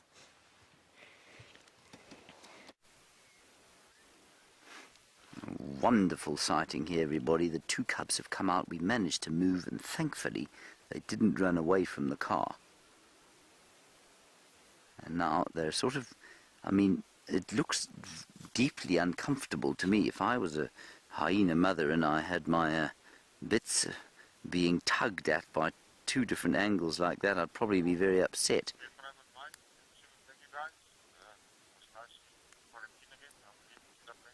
I just think this is amazing sighting. Look at them.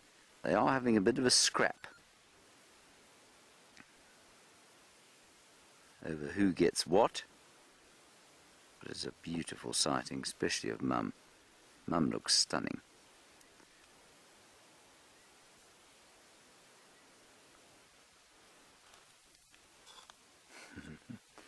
See the wind starting to come up now just behind her. And they've been squealing and shouting at each other.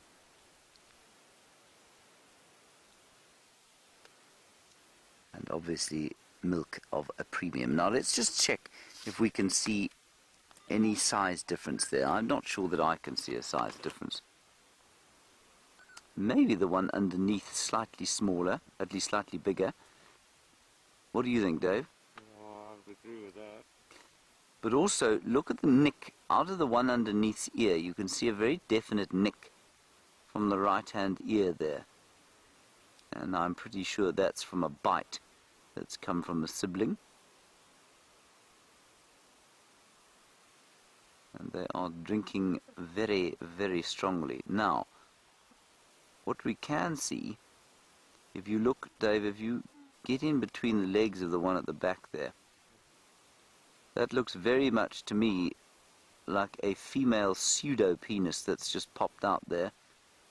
And for those of you who are slightly unfamiliar with the situation, what happens is that they've both got all sort of what look like male genitalia.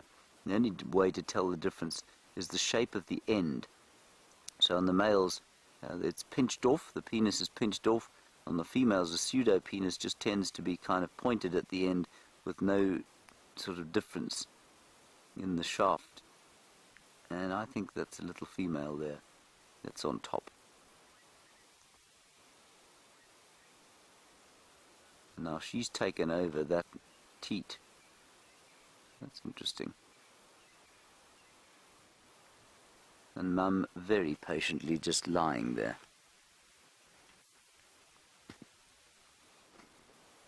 She'll have to go off every so often. You know that we've been to this den 3 or 4 or 5 times and found nothing here. That's because Mum has to go off and hunt. She has to go and eat.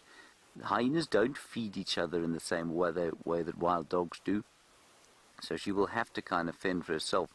Yes, she can join the others on a hunt or at a kill site, but it's very unlikely. It's very unlikely that she'll manage to sort of bring something back here and enjoy it. So I wonder how her milk production is going. She looks pretty well fed. Okay, everybody, that's going to be it from us today. Nice closing with that beautiful leopard, elephants, wonderful hyenas here right at the very death of our cold and precipitous drive. Thank you, David, for your efforts. Big thank you to Jerry in the final control with Kirsten. Big thank you to Jamie, of course, and Bryan on the other vehicle. And all of you. We'll see you later at 3 o'clock this afternoon. Bye-bye.